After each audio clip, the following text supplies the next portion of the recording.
It's Friday. Thank you for joining us here on Live Impact News on WCNC Plus. I'm Nick Sturdivant. Thank you for joining us. Thank you for being here.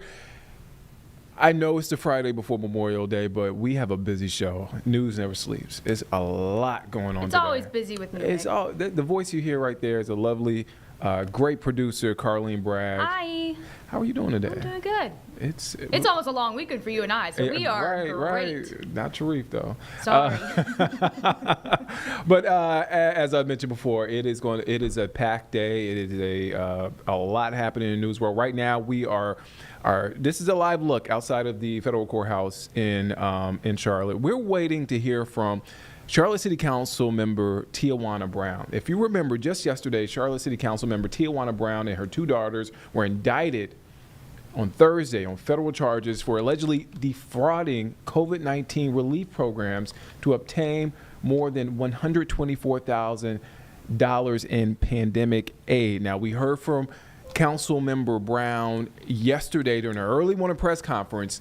She is denying these charges. She says she paid that money back and she was front-facing with those for those allegations and speaking about those allegations to as much as she could. And again, we're expected to hear from her today. She was in court this morning, making her first appearance. You're taking a live look there. You see that podium set up with all the mic flags there as we await to hear from Council member Tijuana Brown this afternoon. So we will keep an eye on that. That will be right there in the bottom of your screen. Soon as they walk up and soon as they start talking, we will bring it to you live here on Live Impact News. But for now, we want to, get you on the good foot as far as this Friday. And how we do that is through our forecast. So let's check in with Majestic Storm with our full forecast. Well, this weekend is the unofficial start to summer for many of us. So whether you're grabbing the family and heading out to the lake or maybe you're just firing up the barbecue, let me tell you, we have a gorgeous forecast to look forward to for our Memorial Day weekend. For today, it's going to be so nice looking at sunny skies, and really it's going to feel more spring-like than it is summer-like. Temperatures today will be settled into the 70s, plus it won't nearly be as windy as to what we saw yesterday. Plus the humidity isn't too bad. So really calling for almost a picture-perfect Friday. Heading into the weekend, though, comfortable and nice. We are watching our next round of rain that could move in really Monday night and into Tuesday. We'll start with those temperatures, though. Yesterday, we topped off at 84 degrees in Charlotte. Today, we're forecasting those upper 70s. It's going to feel so comfortable if you have any plans outside today. You can see most of us will be holding on to mostly sunny skies, and temperatures will be 6 degrees cooler than yesterday, and really I'm looking forward to the low humidity. Let's take a look at those temperatures up towards the mountains today. Out there towards Banner Elk, only checking in at 62 degrees, 63 for Boone. It'd be a great afternoon to go work out in your yard or maybe leash up your fur babies and take them for a walk. It's so comfortable for just about everyone. We're looking at 74 for your high today in Lenore. Out towards Morganton, also checking in at 74 this afternoon. A little bit warmer as we bring it back home across the Charlotte metro area, but again, still holding on to those 70s. Upper 70s there. A little warmer, though, as you head out towards Chester, seeing those daytime highs rise into the 80s. Here's our forecast over the next 3 days. We are heading into the weekend with beautiful weather. Look at Saturday, 76, so a little bit cooler. Sunday will increase those temperatures. Small chance for a stray shower on Sunday, and then on Monday, more clouds there and temperatures begin to drop. So a few more details that we got to talk about. Those dew points over the next few days, they will be low. They really don't increase until next week. So dew points really indicate the humidity in the air, the moisture in the air. So if you're somebody who does not like the humidity, you'll love the forecast over the next few days. Now look at our temperatures. This goes out 10 days for your Friday. Again, upper 70s, feeling comfortable tomorrow. If you have a motorcycle and you want to go for a cruise, tomorrow would be a great day for that. And then as we're looking at Sunday, we'll will bump up those temperatures, but then here we go. We'll see a drop in those temperatures on Tuesday, and Tuesday won't only be our coolest day, but we're also watching for our next best opportunity for some more rain to move back into the area. But as of now, it just seems like this could be our next best opportunity for more of widespread rain and perhaps a few storms, but right now we're not too concerned about any severe weather. And then temperatures start to increase again, seeing those daytime highs rise back into those upper 70s and low 80s. Precipitation chances over the next couple of days, I mean, really don't have to worry about it today or Saturday. Small chances on Sunday night, and then Monday night and into Tuesday, that's when this system really starts to move in. So really we think the greatest impacts will actually move into the Carolinas for your Tuesday forecast. There's 11 o'clock at night, so this is going to be kind of an ongoing situation where it is going to be mostly rainy instead of dry conditions when we're looking at Tuesday. 7-day forecast, there are so many fun things going on across town. Hopefully you can get outside and enjoy it. The Charlotte FC game on Saturday, it's going to be perfect, 75 degrees there. The Coca-Cola 600, of course, is ongoing on Sunday, and we think really most of the day is going to be just fine. It's going to be so much fun watching for a random pop-up shower late in the evening, and then really Tuesday will be the next day that we could get more of the rain to move back across the Carolinas. Hope you have a great and safe weekend. Pretty good looking forecast there, especially with the Coca-Cola 600 this weekend. Right, that's right. We have a big interview for you in the 2 o'clock hour. Yep. I'm not going to spoil it. Yeah, we don't need to spoil it. But just stay Tease. tuned. That's what we call a tease in the business. That's what we call a tease in the news But you're business. going to want to watch it. And you really want to see this. This is Myrtle Beach. A live look at Myrtle Beach. Let's go there. Mentally, I'm there. Yeah. Beautiful weekend to head to Myrtle Beach. That is a place that I grew up going to. I'm sure you grew up going to, being from the Carolinas. Many times. A vacation staple for many families. Yeah. For many families of the Carolinas. I'm from Charleston. I have my own beaches, but I went up to Myrtle Beach all the time for dance competitions. Yeah. So it felt like You had to go. It's a Yeah. rite of passage here Yeah. in the Carolinas. You have to go to Myrtle go Beach. to Ocean Boulevard, go the whole strip. Mm-hmm. Yes. I got some great stories from Myrtle Beach for family. We went a few years ago for family vacation. That was the last time I've been to Myrtle Beach. Used to work in the area, so I wasn't always sort of, after working there, keen on going back because I spent so much time there. But it was nice coming back to Myrtle Beach. Yes. All right, so It appears that we have movement from Okay. the federal courthouse. All right, I'm gonna shift off this shot here. That's Myrtle Beach again. That's the weather. So right now we are taking, and you can see right there on the bottom right. I should point here, I guess. Right here, where you see my hand. You see that screen. That is where we're waiting for a press conference with Charlotte City Council member Tijuana Brown. Now, let me set this up for you. So Charlotte City Council member Tijuana Brown and her 2 daughters were indicted on Thursday on federal charges for allegedly defrauding COVID-19 relief programs to obtain more than $124,000 in pandemic aid. We heard from Council member Brown on Thursday in an early morning press conference denying those claims, those allegations. Now, according to a release, and it looks like we have some action. It looks like It might be moving. it may be moving. Okay, well, according to a release provided by the Justice Department, Brown and her 2 daughters are charged with conspiracy to commit wire fraud. And WCNC Charlotte confirmed one of those loans, more than $20,000, was forgiven through the Paycheck Protection Program for a business Brown said she owned. And again, you can read more of this on our website, WCNC.com, but I just wanted to give a fuller picture of what's happening. Now, Brown released a statement Thursday morning before her press conference saying the alleged events happened years ago and have nothing to do with her time on city council. And just for reference, she was elected in 2023 to city council. She called it, quote, a deliberate effort to interfere with her re-election campaign. Brown served 4 years in federal prison for a felony fraud conviction in the 1990s. Again, I just wanted to provide some context to what's playing out here today and what continues to play out here. And I know you're looking at a shot, you see people walking by, you see cameras adjusting. We're unclear. It might be moving. Yeah. We're trying to learn as y'all are. Yeah. So we're keeping an eye on this, seeing if anything pops up. Correct. So as soon as they come out, as soon as they walk out, and you'll see them walking out in real time, as soon as they walk out and they start talking, we will take you there. But in the meantime, let's shift over to a story that is on a lot of folks' minds nationwide. So Sunday, May 25th, marks 5 years since George Floyd was murdered by former Minneapolis police officer Derek Chauvin. It ignited a worldwide movement toward racial justice and reform. And all weekend, including today, they have done annual, today in Minneapolis, there are celebrations and events to remember the life of George Floyd. Today, there's the second annual day of remembrance. There's a night of honor. Saturday, there's a street festival, a self-care fair. There are a lot of things sort of playing out over the weekend in Minneapolis. Sunday, there's a gospel concert to honor the life of George Floyd. And I had the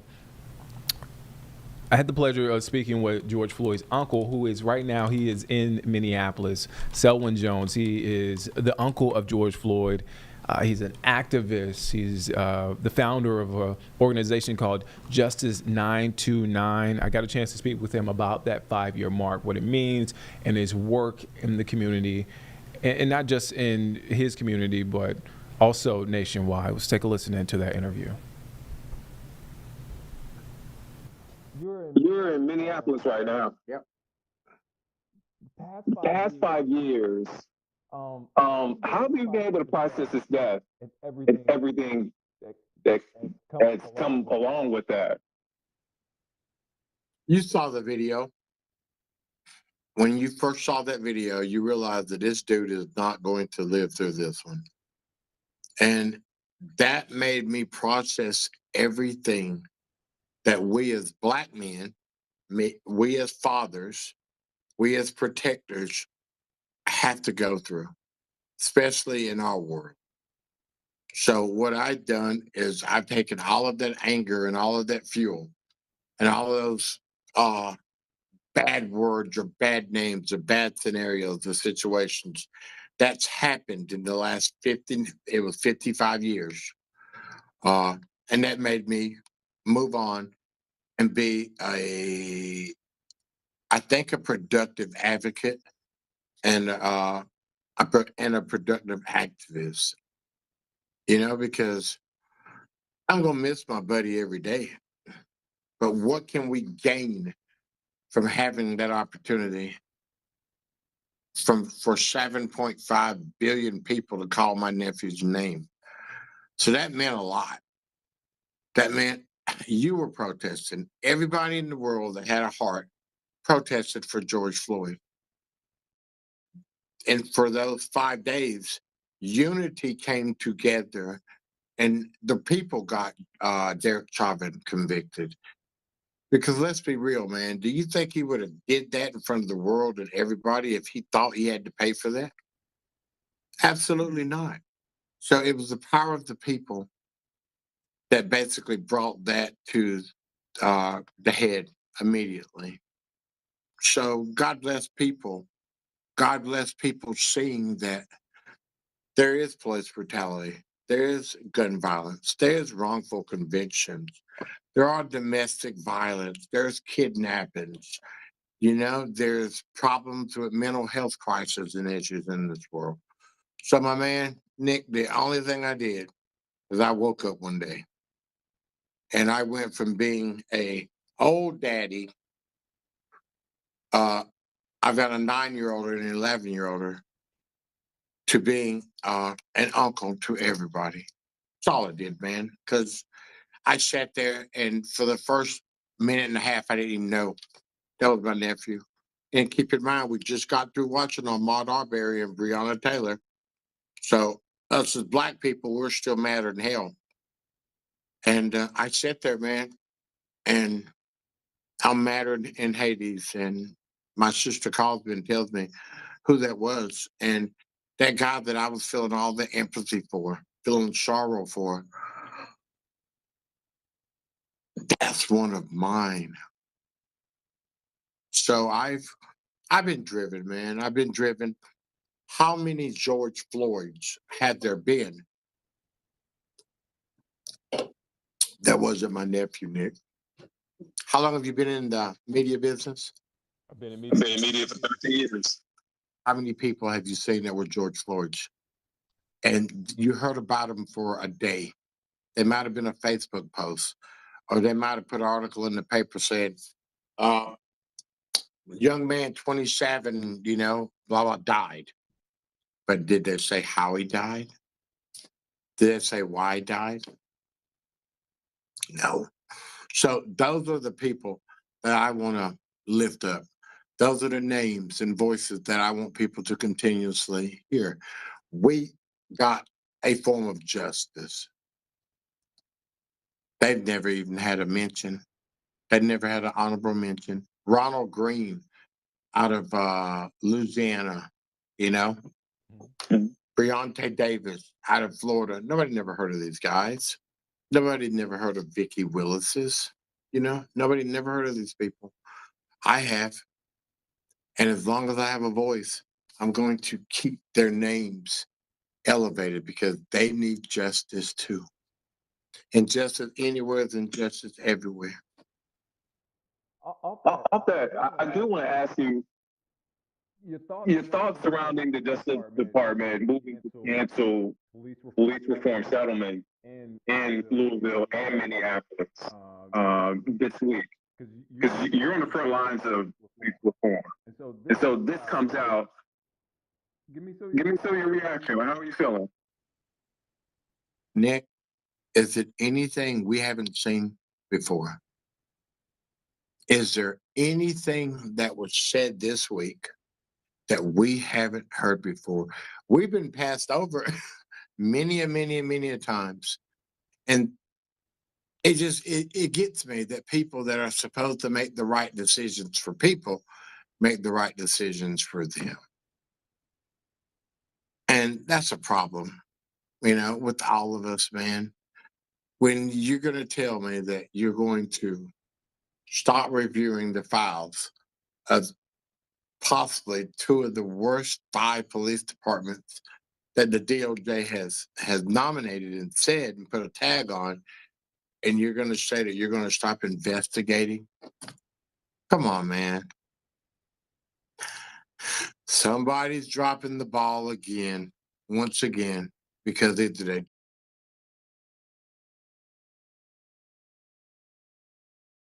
and it costs money, then people make a decision on what they're willing to do. So yeah. Does this drive you more with your work with Justice 929? Gotta go. Nick, I have gotten so obsessed with wanting to create change and help people. Mental health crises, domestic violence. I was down in Rapid City, South Dakota with Gabby Patino's parents, and some of these things you never think about, Nick. Have you ever beat a woman? No. I could never ever imagine of doing I got 12 sisters.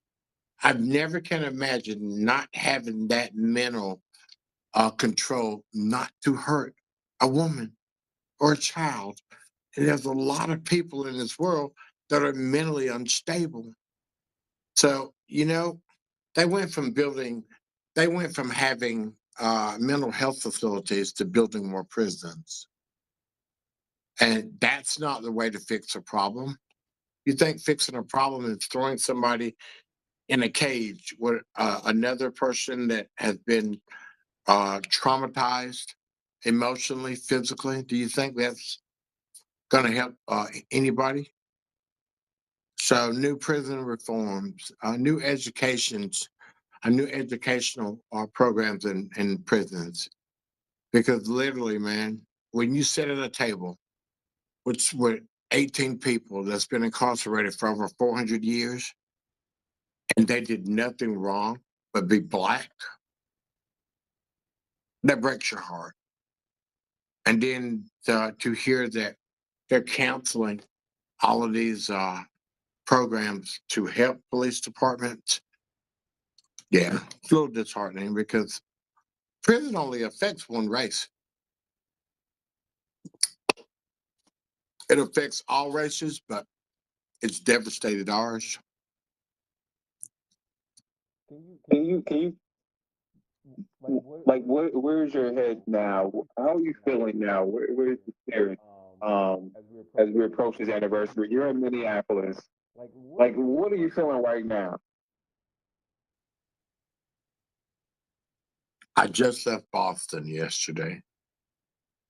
Uh,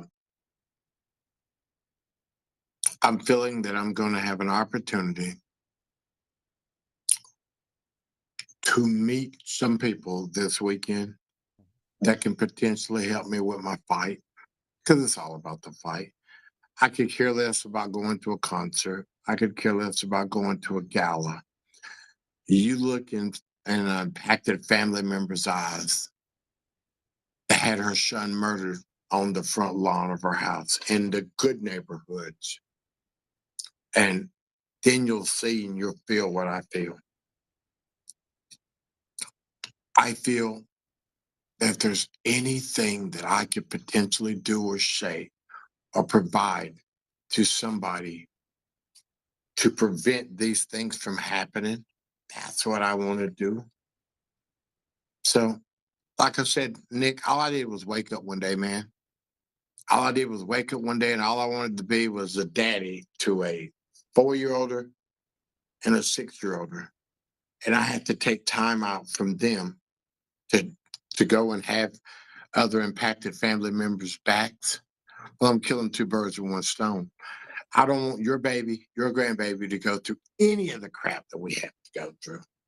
Walk in the store and people look at you, you know. But if you walk in the store with a nice suit on, oh, he's one of them, you know. When did we start going from cute to dangerous? Back when we were kids, and I'm sure I'm considerable amount older than you. Back when we were kids, you know, what was it? 17, 18? Now what is it? 12 or 13? When you go from cute to dangerous, think about that. 12 or 13 years old, we have people that are put into uh, horrific situations because you wore a hood on your head. You know, I heard of a kid got arrested for walking on grass. Those are the things that we fight for, man. Those are the things that we fight for. And Nick, there's a whole bucket full. There's a whole bucket full of things that we can do that we can fight for. And the whole key is you cannot ever give up. Can't ever stop this fight, man. Are you ever not going to be Black? Are you ever not going to be proud? Absolutely not. So we have to continue this pursuit for change. Because if there's no change, there's no hope. If there's no hope, there's no change. And let's be real, Nick. Before George Floyd's death, did we see any major change in our community? I often ask myself, what were you thinking? And guess what, man? I was thinking about how we can do this as a collective to make this a better place. But not only for people that look like us, for all people. Because we all come here, Nick, for what? 75, 80 years, if best? Start dating that. Yeah. Why can't we try to make this a better place than when we came here? Because it was rough then. It's still rough, my brother, you know? So we had that opportunity because of George Perry Floyd and COVID to say these things, to create these things that's going to impact others' lives. I am so passionate about what we do and how I do it. I've created an app. It's called Myth App. Pretty much what it is, it's an interactive app. Let's say that you're in a stressful situation, Nick. Let's say that you have 3 emergency contacts. Guess what, Nick? I'm scared. I'm scared that somebody's going to hurt me. I just push my panic button. On the other side of that screen, we've got people that can visually see me, visually hear me. They can hit a witness button. It'll record. So we store this in our own server so nobody else can get the video and tell the narrative that they want, you know? And thanks a lot, man. And we have a police uh, officer rating. Well, let me pull this up. All of these things, my app can do. So pretty much where I'm at, Nick, is this. If your daughter goes on a date and the date don't look good, what do? And she's scared, you push a panic button. She's able to have her emergency contacts are able to see, once again, visually see and hear her. It has real-time GPS. I always tell people, what can it do? Name an atrocity that this app cannot help prevent. Missing people, panic button. Sex traffic, panic button, real-time GPS. I'm hunting or fishing in the woods. Something happens, push the panic button. So, and this all came from seeing somebody lying on the streets getting murdered one day, Nick. It's all come from watching my nephew get murdered and my heart breaking to the point of, I can't stand this. And people ask me all the time, how can you get involved? There's so many groups, Nick. There's so many opportunities for people to get together to communicate about these things since May 25th, 2020.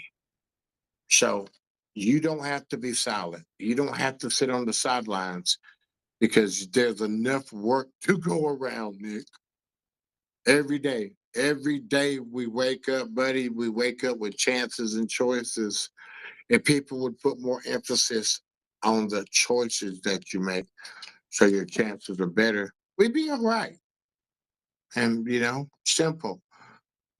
How do we fix a lot of this stuff? Nick, I want you to respect me as a human being, as an individual, and judge me by the content of my character and not the color of my skin. Justice929.org. Setting It Straight with Selwyn. I have a podcast, Facebook, you name it, man. I'm in it to win it, Nick.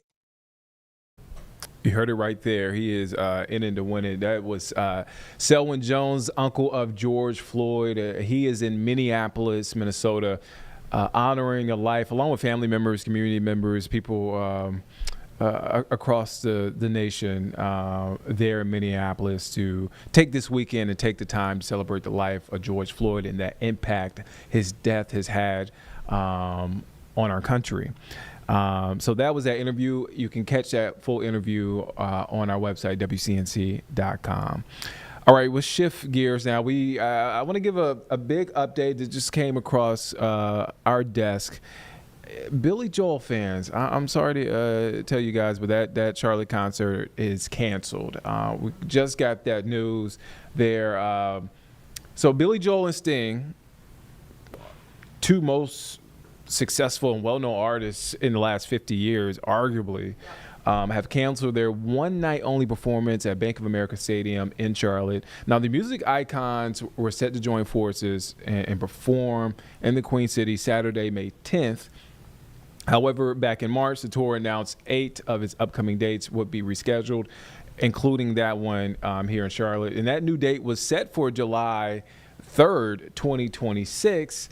However, today, Billy Joel's team announced the concert would be canceled altogether because of Joel's recent diagnosis of a brain disorder. And I just want to go on and read a quote from Billy Joel's team. It says, quote, "This condition has been exacerbated by recent concert performances leading to problems with hearing, vision, and balance," his team wrote on the website. They also go on to say, under his doctor's instructions, Billy is undergoing specific physical therapy and has been advised to refrain from performing during this recovery period. So our thoughts and prayers are with Billy Joel and his family and his friends. Yeah, get well soon, Billy Joel, a piano man. So we wish him well. Hope he gets better soon, so he can hit the road and perform for his millions of fans. So there's that. And right there on the bottom of your screen, we are awaiting a press conference of, to be transparent, we were hearing this was Councilmember Tijuana Brown and her daughters may be speaking. We don't know, but we're waiting for some sort of updates, a press conference. What we can tell you is Councilmember Tijuana Brown did appear in federal court this morning. Brown and her daughters pled not guilty to the charges. And let me read you what they are charged with. All right, so Tijuana Brown and her two daughters were indicted Thursday on federal charges for allegedly defrauding COVID-19 relief programs to obtain more than $124,000 in pandemic aid.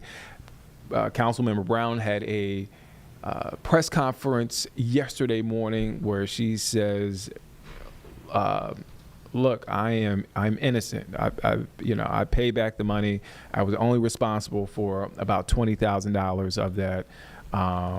So yeah, and that's she vehemently denied those claims and those allegations. So we're waiting to hear from possibly Brown, possibly her daughters, possibly their attorneys.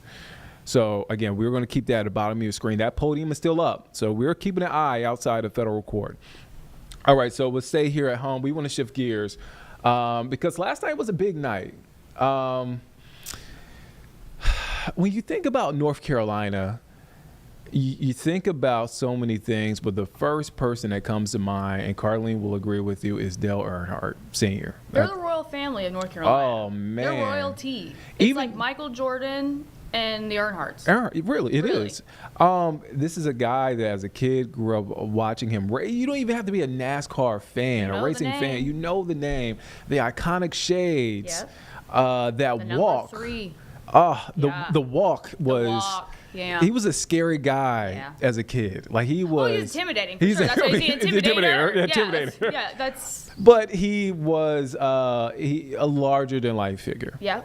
And you have Dale Jr., who is also a larger than life figure, and had big shoes to fill following his father's death. I can't even imagine the pressure that he was under. I know. But he was able to carve out a lane. And I remember my brother's a huge NASCAR fan. Yes. He had the Budweiser jacket. Yep. My dad is too. Yep. We had action figures, figurines, posters, cardboard the cutouts. Shades, the shades. Yeah. He had the gold tee thing going on. I think he has a beard now, but he has the gold tee. He has salt and pepper going on. That's true. It's a much younger Dale Jr., but Dale Jr. was my first crush. I think I told you this. Yes, my you first did. Crush in life was Dale Jr. Handsome guy. Handsome guy. Look, he's aging like wine. I'm looking at him right now, but like Dale Earnhardt, it's hard to. I don't know. It's hard to put in a sentence how big he is. He changed motorsports. Yeah. He just changed racing altogether. He's somebody, when you think about his legacy, it kind of gives you chills. Yeah. Especially for those who are in the Carolinas. For sure. Well, I said it was a big night last night because Hollywood came to Charlotte. Because there's a huge movie premiere held at Camp North End. I mean, where else will you hold a movie premiere for Earnhardt? Here.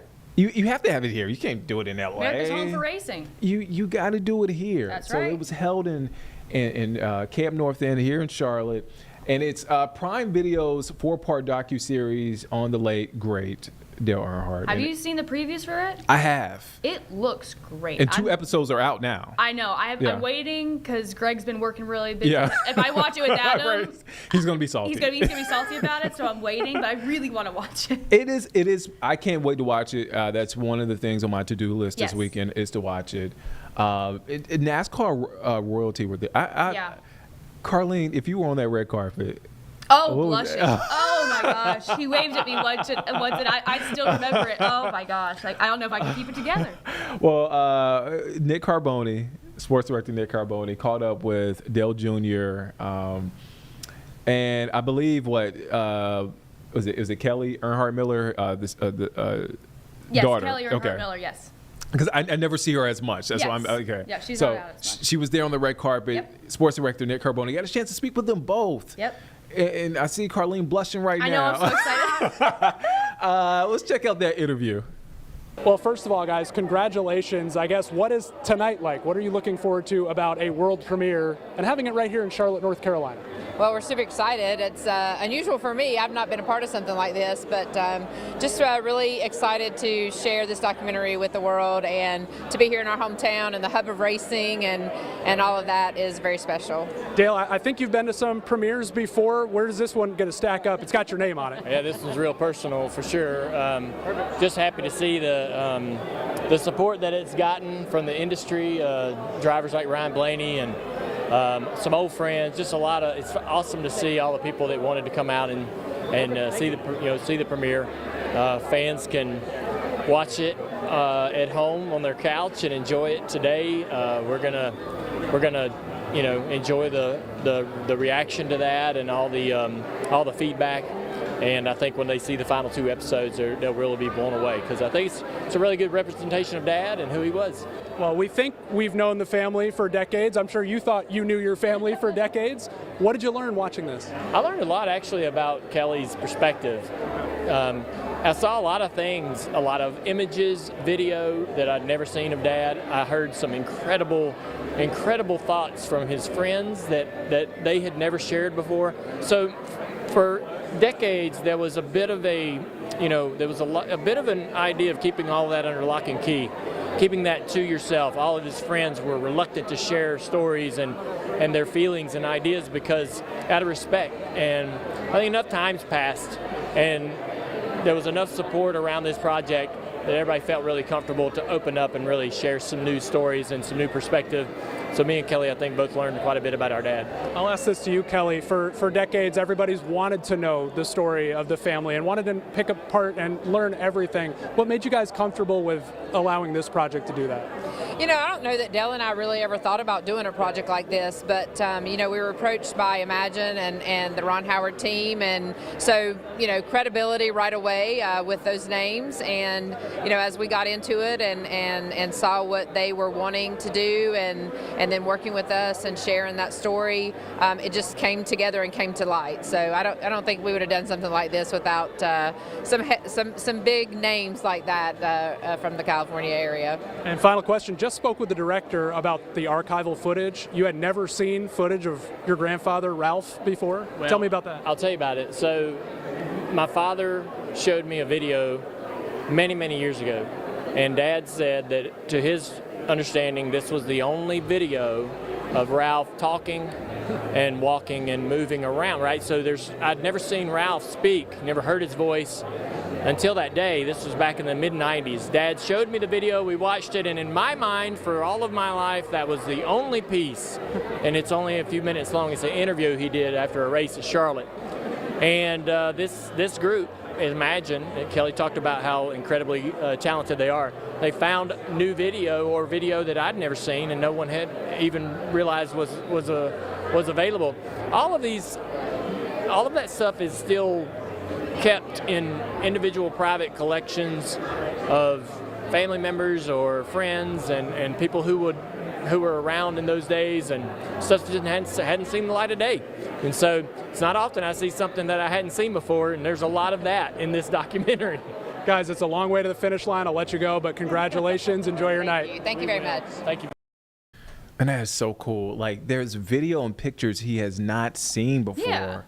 wow. You think he'd see it all at this point. Right. You know what I mean? And again, like I just think back to like, what does that have to be like? To like your father is a giant in a sport, and there are pictures, there's video that are and probably interviews that you have not seen before. Yeah.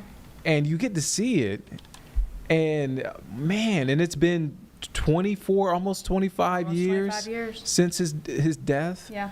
Oh man, one cool thing that Nick Carboni posted on X. It was a nice, cool little tidbit. I think you would appreciate this, Carlene. So, 10,000 hours of archival footage were combed through. That's a lot of video. They even found video of Ralph Earnhardt that no one had seen before, not even Dale Jr. Wow. Wow. And Ralph Earnhardt, the patriarch, he's the father of Dale Sr. Yes. So yeah, because I'm thinking about my own family. I have one picture of my great grandfather and one picture of my great grandparents, and then one picture from my grandmother's side. That's my grandfather's side, but my grandmother's side, I only have one picture. So I don't imagine going through that. I know. It's man, all these things, and these people are. I mean, these are drivers that have been in the limelight. Like they know nothing. You know, Dale Jr. knows nothing but limelight at this point. You know, limelight his racing. Grandfather, his dad. Yeah. Mm-hmm. It is amazing. Check that out. I'm sure to check that out this weekend. All right, so we want to stick with racing because it is a big weekend, Carlene. Sure is. Coca-Cola 600, That's right. Charlotte Motor Speedway. I teased before we have a big interview regarding Coca-Cola 600. Yep. But we don't want to spoil it. We don't want to spoil it. It's good though. It's pretty good. It's historic. We'll say it. We can say it's historic. History is being made. That's right. What is that experience? I've been to a race at Charlotte Motor Speedway a couple of times, but what is that experience? Coca-Cola 600. It's great. It's Memorial Day weekend, so everybody, it's kind of like a buzz too because it's like a long weekend. So you know, and it's a long day. I'll tell y'all, it's a long day because the race usually starts at 6, and people are out there early, or have been out there all weekend. And so by the end of the day, you're gassed. But it's a great experience. It's just something that it's always packed. Packed. It's a huge race. It's kind of like the best of racing. It's like it's one of the biggest ones of the year for sure. Oh man, I definitely want to go. Very patriotic. They always have really cool presentations. Like just last year, someone was like herd troopered in, and it was awesome. Oh man, and just like the whole build up around a race at Charlotte Motor Speedway, it is an event. It's an event before even the race starts. I went to a race back in October. Right. And we had the concert. Yep. We had food. Yep. And then the race started, and I'm like, the race was exciting, but I'm like, man, I feel like you already had a day. Before even the race starts. That's exactly what Coke 600 is. Oh, you man. You have a day. Your people are out there. They're cooking, and it's hotter than anything. Mm-hmm. This year, I'm actually excited because it's going to be only in like the 70s. It might get high. It's usually really, really hot. I've baked. Yeah. I've baked in the sun those days. So I'm actually excited. I'm like, I'm not going to sweat. I'm not going to just sit there and sweat the whole day. But it's a great experience. Everybody, if you haven't gone to a race, do yourself a favor, go to a race. Like there is nothing like it. I don't know how I forgot about this, but when I was working in Greensboro leading up to I believe it was the Coca-Cola 600. You know, they have media members participate and drive a car around the track. Did you drive a car? I did. You've never told. You've never told me that. I don't know how I forgot this, but this is back in 2017. Yep. Awesome. Nobody else was in the car.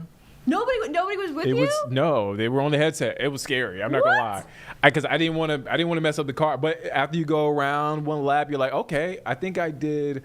If I'm remembering correctly, it didn't feel like I was going that fast. I think I went 150 miles per hour. You didn't feel like you were going that fast when you were going 150 miles an hour? Because the car is so and they're going a lot faster than that around the track. Yeah. So that's why I didn't feel like I was going around that fast. But yeah, it's pretty cool. Yeah. It's something I will always. I didn't remember until just now, but it's something that I think about from time to time. I'm like, man, that was pretty cool. That was really cool. I can't believe you've never told me that. That's so cool. It's so much that happens. I forgot, That's Carlene. But it was a very cool experience. Yeah. It was the hardest part was getting inside the car. Yeah. Yeah, because you got to get through the window and all this, and you got the net up and all that stuff. I'll play you the video. I think my I still gosh. have it on social media of me trying to, because we did a whole thing at my, this is a few stations ago. We did a whole thing, and we were a big NASCAR station. Yes. So, well, I'll play you that. Well, while I play Carlene that, let's get to our interview. Yeah, now I got to see this. With Jonathan Coleman from Charlotte Motor Speedway about the Coca-Cola 600. Let's take a listen in. Joining us this morning is Jonathan Coleman from Charlotte Motor Speedway to talk about this weekend's event. Good morning, Jonathan. Speed Street. Good morning. Yeah, Speed Street is always a very big hit. And so tell us what people can expect this weekend. Absolutely. The forecast sounds awesome, so I would just throw in at a 100% chance of fun out here at Charlotte Motor Speedway. You may not be able to hear them behind me, but we've actually got the NASCAR racing experience already on track this morning, giving some of our campers a fresh dose of, you don't even need coffee in the mornings when you're out here at the Speedway. So tons of fun all weekend long. We're kicking things off today with the ARCA Series and the Craftsman Truck Series races, rolling all the way through Sunday with our big military pre-race salute to the troops and the 66 running of the Coca-Cola 600. I'm sure it's going to be just electrifying. All right. So, Jonathan, for those who are new to Charlotte, what are some things that they should know about the weekend events? Yeah, I think the most important thing to know is that it is an experience. It's not just the race on Sunday. So, as I mentioned, we've got racing today. We've got racing tomorrow. We have a huge military pre-race that we do to honor the men and women of the U.S. Armed Services. We've got concerts that accompany those, so you can come out and BetMGM Speed Street is our fan zone. It's right outside of the racetrack. So you think of like a big county fair atmosphere. We've got an 80s and 90s tribute group tonight called Hairball that's going to be performing. We've got Smash Mouth that's going to be out there tomorrow night. And then here in the infield, actually where I am now, we're going to have Old Dominion on Sunday that's performing a concert as well. So it's not just the racing. If you're not familiar with racing, that is absolutely okay. There is guaranteed to be something to do and something to enjoy for the family out here all weekend long. Yeah, definitely. I love Smash Mouth. But last year's Coca-Cola 600 was shortened due to rain. Now, thankfully, we should be okay this weekend. But how are you guys preparing for any potential weather challenges? Yeah, we joke a lot in motorsports. We have what we call the vortex theory. So as long as we can get the cars started and get them going in circles, I'm not a meteorologist, but we feel like we can create that vortex and kind of keep all the clouds and all the rain away. In the event that that's not successful, we obviously, with 66 years of history, we've had some history of weather impacted events. So we bring in jet dryers and all sorts of equipment to get out there on the racetrack and try to dry the track as quickly as we can. We use everything from social media to text alerts to emails to in-venue PA system alerts to kind of keep the fans updated if there's any schedule changes or if we need to clear the grandstands to keep people safe. So we have, unfortunately, I guess, had a little bit of experience, but we've gotten pretty good at being able to manage. And with the forecast, it looks like that should not be an issue. We're looking forward to a great weekend with great weather and even better racing. For sure. Now, as someone who has been named Employee of the Year with the Speedway, congratulations, by the way, talk about what it takes to pull off something like this. We're talking about one of NASCAR's biggest races. What's it take to pull this off? Also, do you have a favorite memory? Yeah, it takes a lot of planning and a lot of work. I was honored to be named Employee of the Year a few years back, but I am one of a lot of people that really put in a lot of effort to focus on this weekend and make it really special on and off the racetrack. So there is a crazy amount of logistics and coordination when you think about all that goes to putting on a major event like the Coca-Cola 600.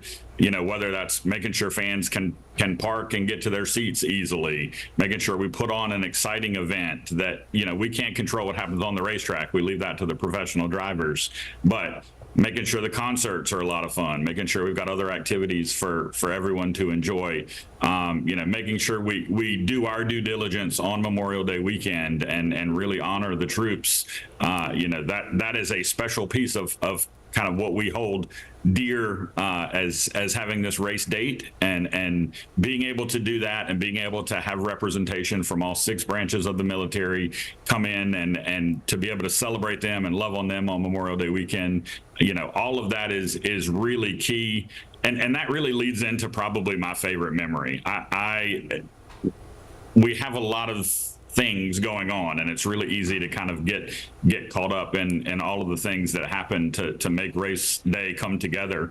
But I have kind of my own little personal tradition where I will walk out during the national anthem and stand right in the middle of the infield, just kind of find a little place to myself in the middle of all the hustle and bustle, and to hear taps played and to see the flyovers and to experience this patriotism with 100,000 fans all around me. That is every year for me. That is the top. So I'm always looking forward to Sunday. Hopefully a great race, but just a few minutes before that race, there's a 5 or 10 minute window there with the national anthem package and all that we do to be able to celebrate the memories of our fallen. That always makes for a really impactful and really special moment for me personally. That was like a special moment for sure. Absolutely. Okay, so here on WCNC Plus, we like to have fun, and of course, we're going to tease you a little bit, Jonathan. The crew at North Wilkesboro feeling pretty good after last weekend. Who does race weekend better, Charlotte Motor Speedway or Wilkesboro? That's a great question. They definitely set a bar high. And I can say that they set a bar high because a lot of the people that are behind the scenes at North Wilkesboro Speedway are the same people that are behind the scenes here at Charlotte Motor Speedway. So, I obviously am going to favor Charlotte just a little bit more because this is the home track. And this is, this event for me is just so special because it's the biggest thing we do all year long. But I got to hand it to the team at North Wilkesboro Speedway because they're a lot of my teammates. They put on a great show last weekend for the All-Star race. The racing was great. All of the entertainment surrounding the event was great. And they really, are going to make sure we step up our game and do even better to continue to raise that bar this weekend. That was a good answer. Yes. All right, Jonathan Coleman with the Charlotte Motor Speedway. Thanks so much for speaking with us this morning. Thanks for having me. That was a pretty cool interview this morning. That was a cool interview. Okay, guys, I watched the video. I watched Nick drive. I'm so jealous. It was pretty cool. It looked so cool. You got the fire suit, everything. Like, I didn't realize, like, you said you drove. I'm like, okay, so they took you in, like, a Toyota Camry, and they took you around. No, you got into a stock car. I played it down. I didn't hype it up. Like, full on. Like, you said, like, it confused you a little bit because you're like, oh, the hardest part was getting in. I'm like, oh, so you got into an actual, full-on experience, y'all. It is. So I'm so jealous. I'm about to share it on my Instagram story. So this is not a shameless plug to follow me on Instagram, but Nick _ Sturdivant. You can see it. That was a cool experience. It was, and I had to make sure. I was like, it was Coca-Cola 600 weekend. Okay, it was. So it was. So yes, that was back in 2017. Carly. 2017. Yeah. Was it like scary at all? It was okay. So I thought I was going to be in the passenger seat or be somebody else was going to drive. I didn't think I was going to drive, and when it hit me that I was actually going to drive it, I wasn't worried about sort of performing well. I just didn't want to crash the car. Right. I mean, because this is a full-on stock car. But it was like I wasn't afraid for my safety. I just didn't want to mess up the car. Because it was pretty nice. Yeah, it was a pretty nice car. So it was cool. We had that, you saw the training that we had, that I had to actually lock in and pay attention. It was pretty cool. I want to try. Yeah. I want to do it. You should. I do have I mentioned this before. Yeah. We have a simulated racing rig. Greg and I do. He does iRacing. He used to do it like every week. Yeah. And got sponsored the whole 9. So I have kind of driven it because it has like what it's called a butt kicker. It's under your seat and it rumbles and it have a wheel and it's 3 screens and it's like and you're in a seat like it's the full. You can do this for sure. Like 1,000%. I could do it on a video screen. No, I had no experience. Like obviously they give you the tutorial and what to do and what to expect. Right. But you have the experience. You can do this. And if you think about it, like William Byron started on iRacing. That's how he got noticed. That's right, and we had him here on Live and News. And now look at him now. We had him here on He's Live a Hendrick, motorsports driver. And he's pretty good. He's very good. You could do this. You could do this, I would Scarlett. love to. We're gonna figure out a way to get you in that stock car. We're gonna get you. NASCAR, if you're listening. All right, so sticking with the theme Let's stick with the theme of NASCAR, because it's such a big weekend. It's a big weekend. All right, so we recently had Brad Gilley. So Brad Gilley is Performance Racing Network's lead anchor, and he got a chance to talk with sports director Nick Carboni. Shout out to Nick Carboni. He's getting a lot of love on this show. He's getting a lot of love. He's doing a lot of work. Well, he spoke with Brad Gilley about the Coca-Cola 600 here in Charlotte and recap the All-Star race and the 2026 Hall of Fame class. Let's take a listen into that interview.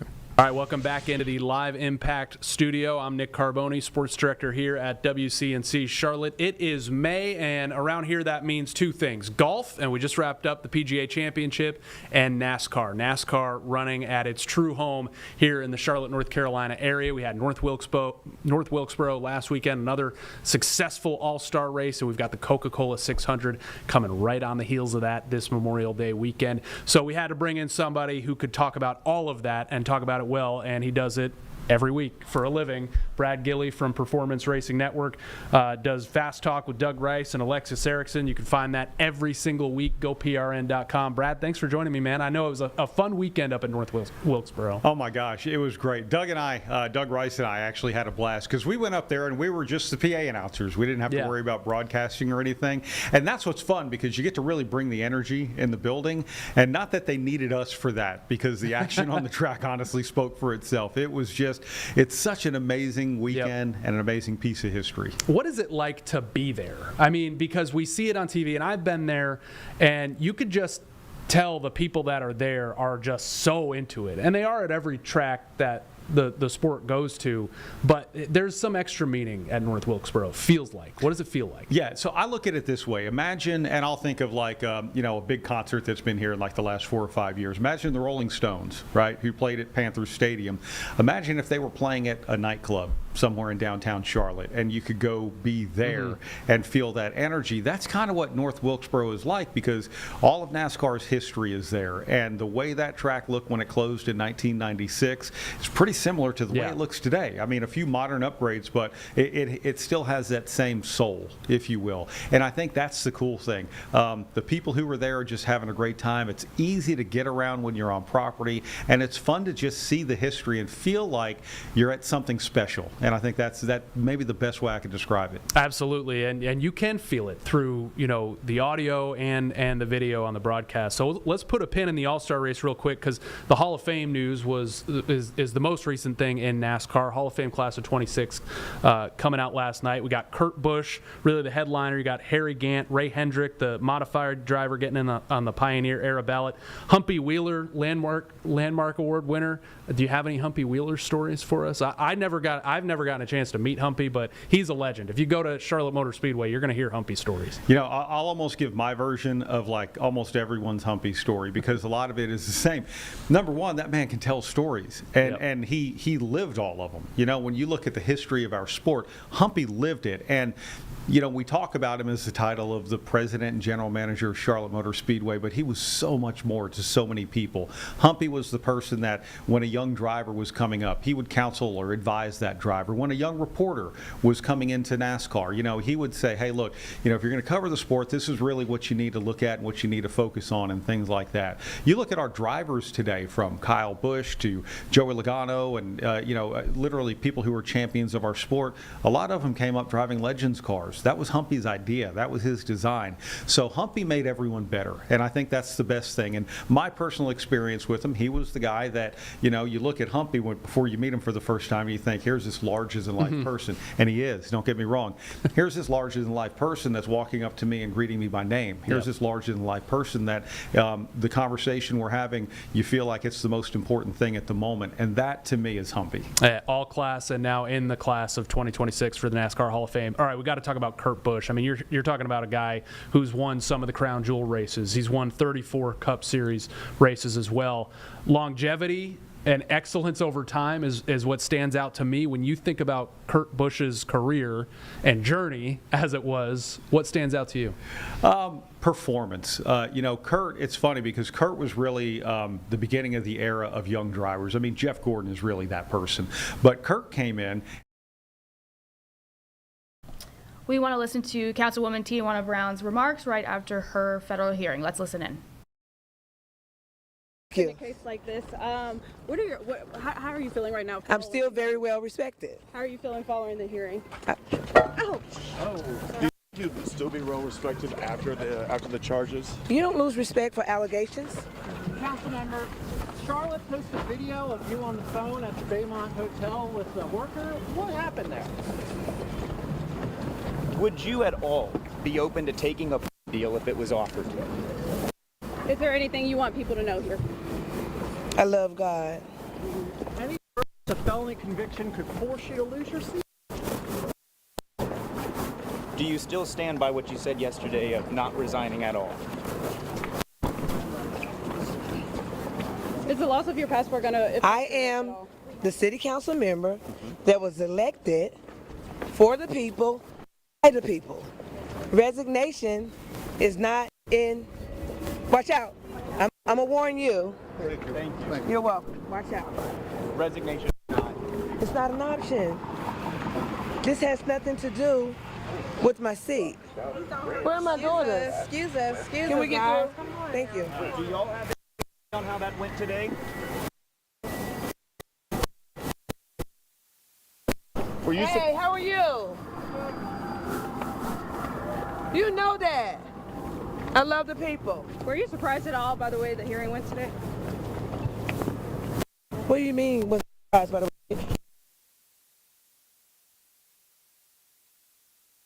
Judge was amazing. So what's the message to the community? I love you. Keep standing with us. Thank you. Why should the community? No comment.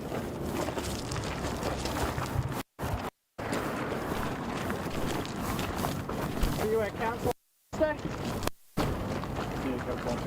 Absolutely. Are you going to come there too? We'll be there. Vendors, street vendors. Have a good day. Any comments on the street vendors? What street vendor? The street vendor changes. Whatever my folks want me to do, I'm gonna do. Whatever my constituents want me to do, you know I do that, Joe. Let's not pretend that. So do you feel supported by your constituents? Absolutely. What you think? I want every precinct. But that has nothing to do with now.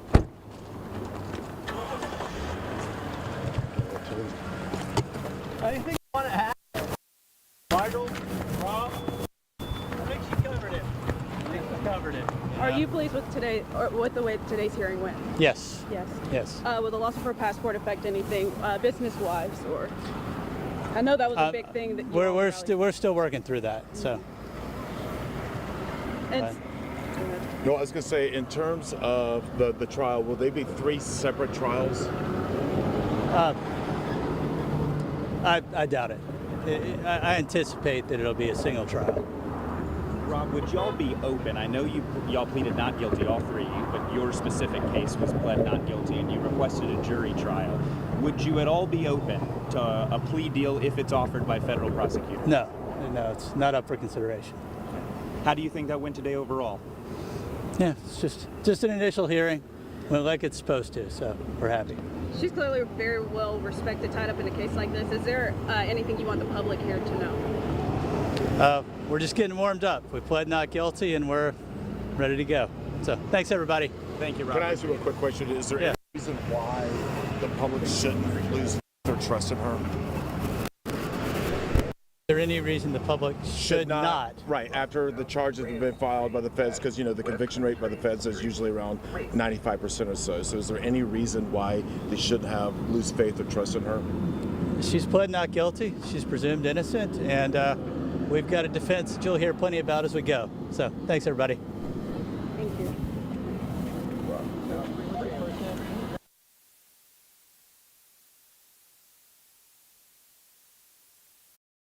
You're watching Live Impact News on WCNC Plus. I'm Nick Sertivant. Right there, that is the attorney for Charlotte City Council member Tijuana Brown. So we actually just saw Council member Brown along with, it appeared, a family member. I can't confirm who that family member was, coming out of the courthouse. Our WCNC Charlotte's Anna King, also Kevin Wardlaw behind the camera, caught them coming out of the courthouse, asking questions. She only answered a few questions, if that, nothing specifically about what happened inside the courtroom. Her attorney is right there again, walking across the street as we are looking to get further comment. I have no audio. Yeah, I was about to say I don't see him talking. No. Okay, so just to give you a full picture of what's been happening over the last more than 24 hours at this point. Charlotte City Council member Tijuana Brown and her two daughters were indicted Thursday on federal charges for allegedly defrauding COVID-19 relief programs to obtain more than $124,000 in pandemic aid. Now, according to a release provided by the Justice Department, Brown and her two daughters are charged with conspiracy to commit wire fraud. WCNC Charlotte confirmed one of those loans, more than $20,000, was forgiven through the PPP loan, also known as Paycheck Protection Program, for a business Brown said she owned. Now, Brown, this is important to note, Brown released a statement Thursday. She also had a press conference saying the alleged events happened years ago and it has nothing to do with her time on city council. So just to add even more context, we want to play back that press conference that she called Thursday morning. And for us, we got the news release. We got this information before 6 a.m. I remember seeing that press release pretty early about a news conference. That news conference was 8 a.m. It started at 9. It started at 9. Okay, it was slated for 8 a.m. Slated for 8, traffic held things up. Okay. She arrived and we got on about 9. Gotcha. So here's that press conference from yesterday. In case you missed it, let's take a listen in. Good morning. Today I sit before you as a public servant, a mother, a woman of faith, not broken, not silenced, but resolved. The allegations made against me in the indictment are serious. I take them very seriously. But I will not be tried in the media. I will have my day in court, where the truth belongs. But let me be clear. It's an effort to distract from the work I've done, the lives I've touched, and the community I represent. To my District 3 family, I see you, I serve you, I love you, and I will continue to fight for you. My commitment to justice, equity, and second chances remain unshaken. I trust the legal process, and I remain focused on what matters the most to people. Now, when I found out that there may have been some scrutiny in the application, I paid it back. I have one loan, $20,000, $833. $20,000, $833. When the application was processed, I paid it back. No one had to tell me to pay it back. When I found out that there may have been some stipulations in how the application was processed, I paid it back. Now, on the other hand, that's Hillbilly Barbecue that has $1.5 million that never went into the courtroom. They were able to pay it back civilly through a civil matter. Okay? So there's some PPP loans out there that just came up that never touched the courtroom. So if it's about justice and I paid it back, why are we here? Why are we here? I paid it back. On my own. No one had to tell me to do that. I paid it back. That was the full 124. I don't have 124. I paid $20,000 back. You're reading an indictment. I just made my statement. The indictment says that you used those funds on a birthday party. Is that the case? I paid $20,000 back. Did you originally use the funds that were provided for you for that birthday party? I paid it back. The funds that I got was $20,833, and I paid it back. And Councilmember Brown, it sounds like, are you planning to stay on council? Why would I resign? I haven't been convicted of anything. I was elected for the people, by the people. The people would have to remove me out of the seat. The feds also allege that your daughters were involved with this. Did you fill out any applications on their behalf? I'm not going to speak on behalf of anybody that's not here. What do you say to the residents of District 3 who are seeing this in the news? They're well aware of your history. How can they have confidence in your ability to continue to serve and your desire to continue to serve in the future? My whole platform is based off second chances. It's based off transparency and truth. I've did several interviews with you. I always come forward. I'm always accountable. There's nothing to hide. My residents know who I am. They know my history. They know who I am. They know my history. My history is not a secret. I live my life on my history. There are women that I meet at the door that come home with just a bag in their hand and they live in my house. The feds sent them there. Did they tell you that? I house their women. They live with me. They're in one of my homes right now. This is the work that I do. It's who I am. You call the attack political. What do you think the motivation is if it's political? Reason for it. I paid the money back.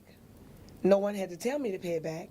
If we're seeking justice and I paid back the $20,833 that I'm accountable for, then why are we here? Why are we here? So you got to put in If it's in the matter of justice and we're seeking justice and I paid it back, again, why are we here? Councilmember, you mentioned earlier, you said when you were kind of first made aware of the questions about the relief money, and when you paid it back, can you walk us through a little bit of the timeline of like when you first heard about the concerns and when you paid it back? I didn't say I was aware of any questions. I just paid it back. I paid it back. It was done by a third party. The application was submitted by a third party. So what I accept responsibility for is maybe not scrutinize the application the way that I should have. And this is going to be a trial, so we're not going to get too much into it's definitely going to be a trial. But I do want to say this. When a person has something to hide, they don't send out a press release. They don't show up and answer questions. And so I've done this my entire life. I travel the world. I have a national footprint fighting for women that are needing second chances, third chances, fourth chances, and fifth chances. What I'm saying to you is, when I found out there may have been any discrepancy in the application that was submitted by a third party, I paid it back. That's not in the paperwork that you have, but I paid it back, and it was submitted. The feds say the money was supposed to be used for payroll. Did you use that money for payroll? Again, this is going to be for trial, so I've asked her not to answer these questions. The feds say you spent $3,500 on a venue for your birthday party, $5,000 in catering, $2,300 for photography, a rented throne, and a horse-drawn carriage. What was that party? So same answer on that one. This is not the time for us to try the case. And the reason I came here today is because I've been very supportive of Ms. Brown. I've paid her thousands of dollars over the years for working with my company. So any insinuation that she took some money from a PPP loan, when she has 3 jobs, she worked for Uber, she worked for Lyft, she worked for American Airlines. So to say that this money that was related to this PPP loan was exclusively used to pay for stuff like that, I personally gave her donations for that. So, you know, the last thing I want to say is I come here today to support her because we're talking about something that happened during a time when everyone was filing these loans, right? And the only mistake that she made was she didn't scrutinize it the way that she should have scrutinized it. And once she became aware, once they made her aware, I'm going to say that. She didn't say it, I said it. once they made her aware that it was some problems. Just like you coming and questioning right now, when she was questioned about it, she paid it back. No questions asked, because she accepted responsibility of the fact that she did not scrutinize the application the way she did. She didn't fill out the application. So the fact that she didn't fill out the application, and there was some things that may have been put on that may not have been correct, she's not saying it, I'm saying it. The reality is that this was 5 years before she ever thought about running for office. So today she's staying here as a person that did more than Hillbilly Bob could ever done. That company that didn't get indicted, right? She paid it back. What justice is to seek to get the money back. The other company, they sitting over here, and it has, I don't care about the politics or none of that. We talking about people's lives. And to sit here and do an attack on this black woman right here, who paid it back. That's what we want, right? When you go to somebody and you say, hey, this right here, money may not have been obtained the correct way, right? We need you to pay this back, right? Everybody has the opportunity. IRS has a way to pay that back on their website, right? So you pay it back. Now tell me one person who have paid it back that got indicted, other than Tijuana Brown. You won't find it. Because the fact of the matter is, there are people who have strategically planned to do this. Did they tell the grand jury that she paid it back? We don't know, but they sure didn't tell you. It's sure not in this indictment right here that she paid it back. Wouldn't you say that that's something that was important for the public to know? So we're going to let the public be the judge of this. The feds say that you certified the application, though, under perjury. So why are you saying that a third party submitted the application? Not going to answer that question, Mr. Bruno. When did you pay it back? It was paid back a few months ago. A few months ago, okay. After you became aware of the investigation? Correct. But it's clear that no one told me to pay it back, though. I paid it back on my own. Why did you originally seek the funding? I had a business to seek the funding. Yeah, I was starting a new business. The TCC collection? TC Swimwear. Let's not get into the specifics too much. You know, we don't want to give our entire playbook to the other side here. We're getting ready for trial. What's the timeline? Do we know what happens next in terms of the trial? Not yet. That'll be a schedule that'll be set. The indictment was just released this morning, so there'll be an initial appearance, and we'll be pleading not guilty at the initial appearance tomorrow. Absolutely, 110%. Initial appearance tomorrow? Yes. Okay. I would ask that the U.S. Attorney, and I'm making this request on behalf of the community, give Ms. Brown the same consideration that was given to these Hillbilly Barbecue? Yeah, Hillbilly Barbecue.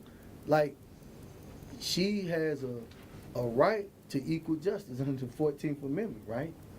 So equal justice for me would be for her to get the same consideration that they got who didn't pay it back. But they got to go through civil court and agree to pay it back incrementally. Ms. Brown paid it all the way back. So I would ask, when you speak to the U.S. Attorney's Office, to relay this request that in the interest of justice, Ms. Brown 14th Amendment right be protected, and she be given the same opportunity that Hillbilly Barbecue got. Have you heard from any? There've been a number of other civil settlements. It's not just Hillbilly Barbecue. Have you heard from any colleagues since you sent out the? My colleagues are very supportive of me. And can y'all help? I'm just trying to understand, because the indictment talks about 124,000, and then Councilmember Brown, I think, has said you paid back roughly 20 or 21, I think is right. Can y'all help me understand, like, the rest of the money? What is the I can help you understand what I'm responsible for. $20,833 paid back in full. And that's exactly right. $20,833 paid back in full on my own. That's what I'm responsible for. And is it the rest of the money, another 100,000 or so, would that be from the other people in the indictment? Is That's what the indictment charges. You're right on that. You've been through this process before in the 90s. What would you say to people who are aware of that history and now see this happening again?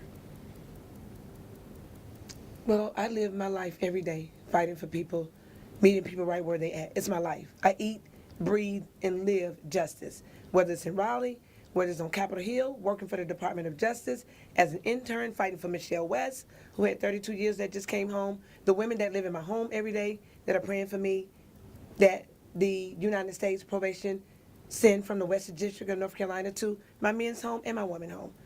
I have 5 people in there now from the United States probation, Western District of North Carolina. The total that has been through my program this year, 11. So what do I say to them? Keep your head up. Keep fighting, because there's 2 sides of justice.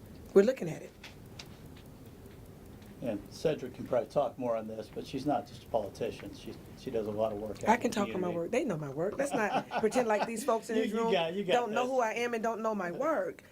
I'm not here. I'm here for today. My accolades have already been written. This is for the people that are watching. My accolades have already been written, and this year alone, graduated from Duke nonprofit program. I was the change agent for She Built This City.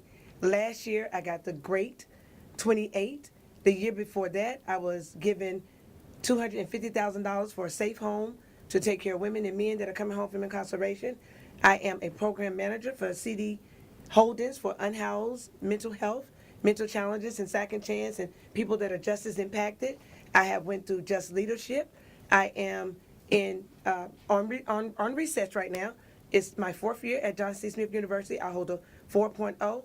The people that are watching should know that once you're in the system and you're given a number, 105670058, that's the number that I was given 34 years ago.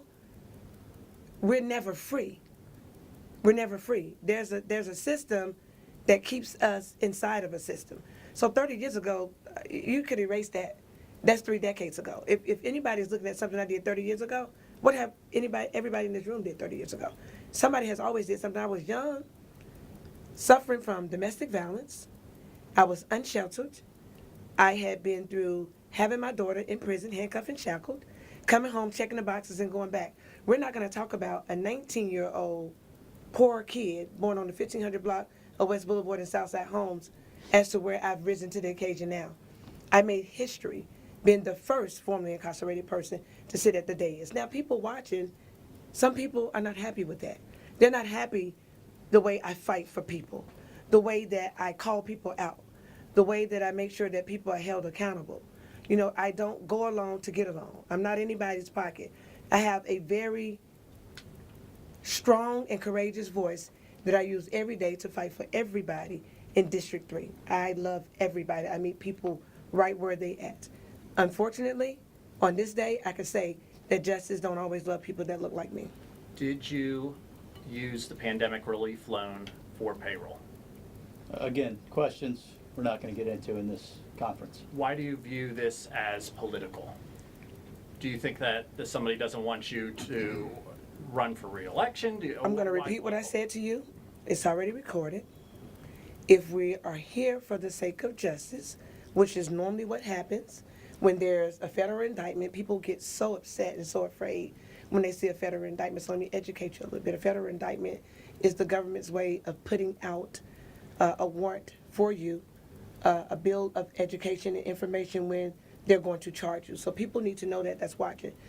It would be the same as if somebody was driving down the street and they wrecked the car and they had guns and weapons in the car. So we're talking about a very serious crime, which is white-collar crime. No violence. There's no violence in me. Never have been, never will be.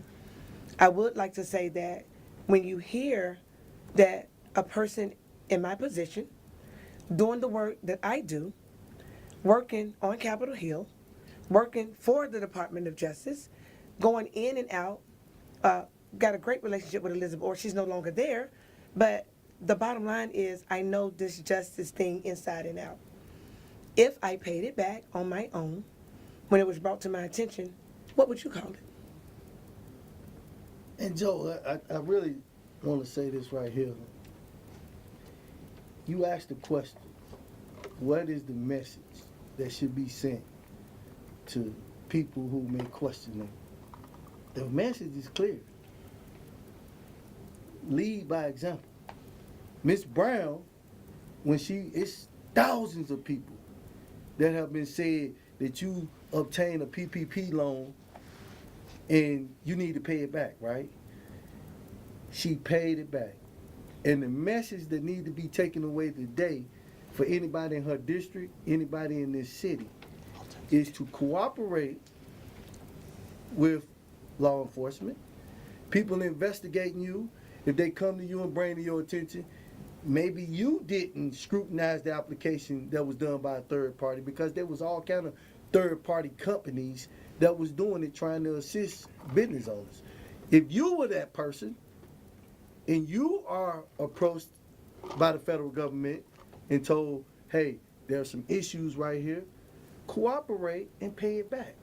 That's the right thing to do. That's what Ms. Brown did, and I would hope, in the interest of fairness, in the interest of truth, that that's part of the message today, because it sure wasn't part of this indictment.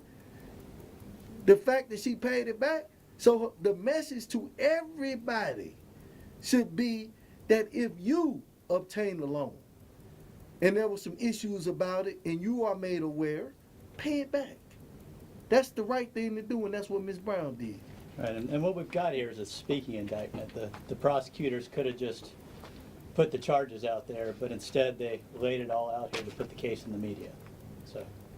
And Councilmember Brown, I asked you before, you're going to stay on council, you said. It's an election year. Are you planning on running for the district? Absolutely. Yeah, I'm not. So, again, I made history. The people asked me to run for office. It was never under my umbrella to run for office. Never wanted to be in politics. I know how dirty politics is. I know that. I pride myself in walking in every day in dignity, in my office, looking at the jail, praying for the people who I serve, who I know deserve a second chance, praying for the people, working for the people that put me at the dais, to fight for them on every tough issue, answering all the tough questions. So to your answer, and to everybody else's answer that's looking, yes, I'm staying on city council. I was elected, and for the record, I won unanimously. It's never been done. I won every single precinct in my district. People wanted to see something different, and they got that. They wanted accountability, and they got that. They wanted somebody to stand unapologetically on the truth, and they got that. They wanted somebody that's going to show up for the people, and they got that. Re-election, absolutely. I know you said that you paid the money back about a month ago, or that you discovered about this. I didn't say a month ago. Gotcha. How did you figure out about the application issues? So for the record, and so we can be in the sake of consistency, because I didn't say a whole lot in here, and I'm saying the same thing. It was paid back a few months ago. When I found out, it was brought to my attention that there may be some scrutiny going on with the application, I paid it back. $20,833. That is the amount that I am responsible for. And it had been forgiven. Let's be mindful of the fact that it had already been forgiven. It wasn't a loan that had to be paid back. It was a loan that had already been forgiven. She had no obligation, period, to pay anything back. There was no requirements whatsoever. It was already forgiven. She had already received a letter that it was forgiven. But once she became aware, she paid it back. Why did you apply for the pandemic relief money? In the pandemic? Yes. In the pandemic? Yes. That's my answer. I don't have anything else to say. We know what we went through in COVID. We know what everybody in this room went through in COVID. We know what the world went through in COVID. And it was a time when she was working for Uber, she was working for Lyft, she was working for American Airlines. She was trying to take care of her family. I mean, look at all the different jobs that she's doing, right, to try to make ends meet. In addition to that, She's trying to run a nonprofit organization, and she's trying to start a new company. So with all of these responsibilities that's going up, and you in a pandemic trying to make all this, it's common sense. I get it. You got to ask the questions, right? But at the end of the day, please ask the question to the U.S. Attorney why that company, Hillbilly Barbecue, was allowed, when they didn't pay it back, was allowed to go to civil court instead of criminal court. Why were they, a white company, allowed to go to civil court, and why Ms. Brown is here today? When their amount was way over the amount. I think that's a fair question. And the media, in fairness, should ask the U.S. Attorney's Office, would you say that this is not a political case? Because clearly, Hillbilly Barbecue over here was given a chance to go to civil court, and they didn't even pay it back. All right. All right, y'all. We Thank y'all so appreciate much it. for Thanks, coming out everybody. today. Thank you for having us. Thank you. You're very welcome. Have a good day. We have Usain's player first.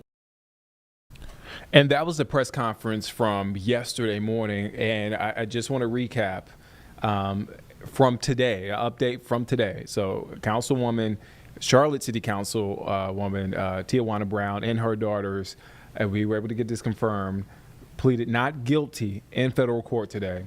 Again, I just want to make sure, give this whole story some context. There are some moving parts. So to start from the beginning, Charlotte City Council member Tijuana Brown and her two daughters were indicted Thursday on federal charges for allegedly defrauding COVID-19 relief programs to obtain more than $124,000 in pandemic aid. Again, today in federal court, they pleaded not guilty, and as soon as they came out, we were awaiting a press conference because we were told there was going to be a press conference. There wasn't, but we were able to catch up with Councilmember Brown along with her attorney as they left the courthouse.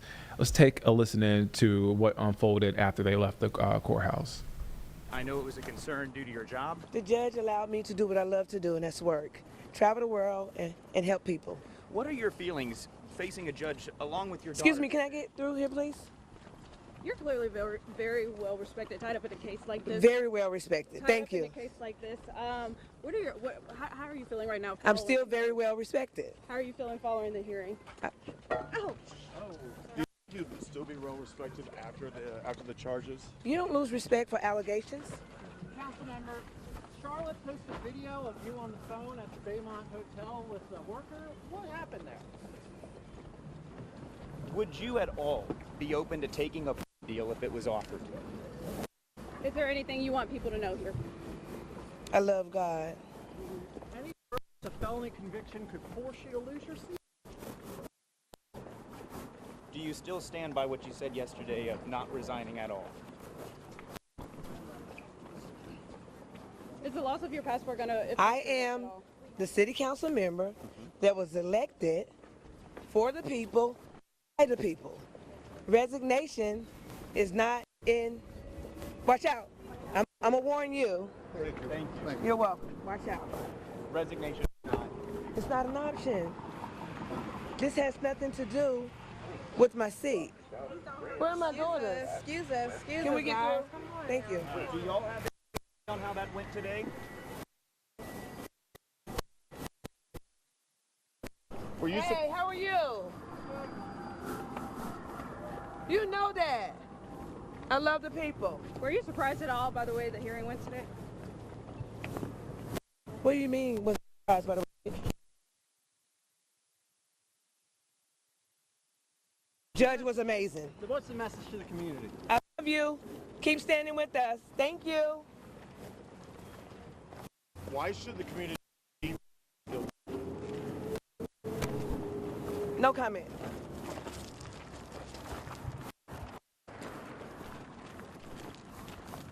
Are you at council today? Absolutely. Are you going to come there too? We'll be there. Vendors, street vendors. Have a good day. Any comments on the street vendors? The street vendor changes. Whatever my folks do.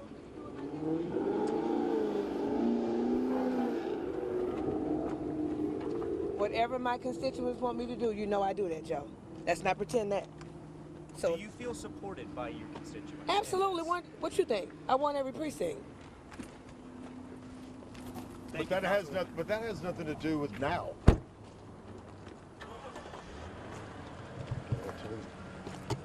Anything you want to add? Michael, Rob? I think she covered it. Are you pleased with today, or with the way today's hearing went? Yes. Yes. Yes. Will the loss of her passport affect anything business-wise, or? I know that was a big thing that We're still working through that. So. And No, I was going to say, in terms of the trial, will they be 3 separate trials?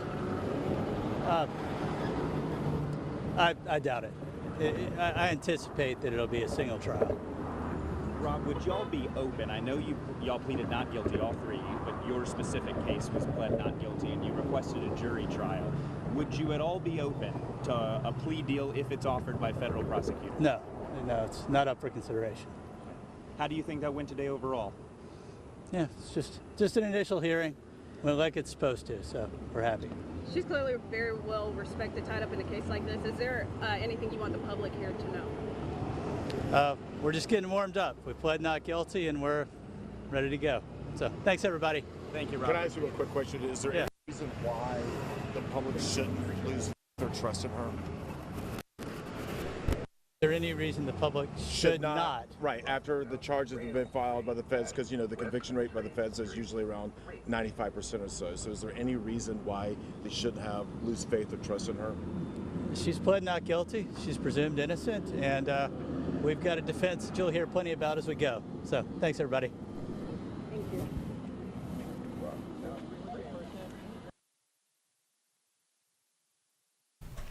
And that was council member, Charlotte City Council member Tijuana Brown. That was her attorney. We also saw council member Tijuana Brown, and it appears a family member. We haven't confirmed who that family member was. As they were leaving a federal courthouse, appearing in court today amid those federal charges regarding COVID-19 relief programs.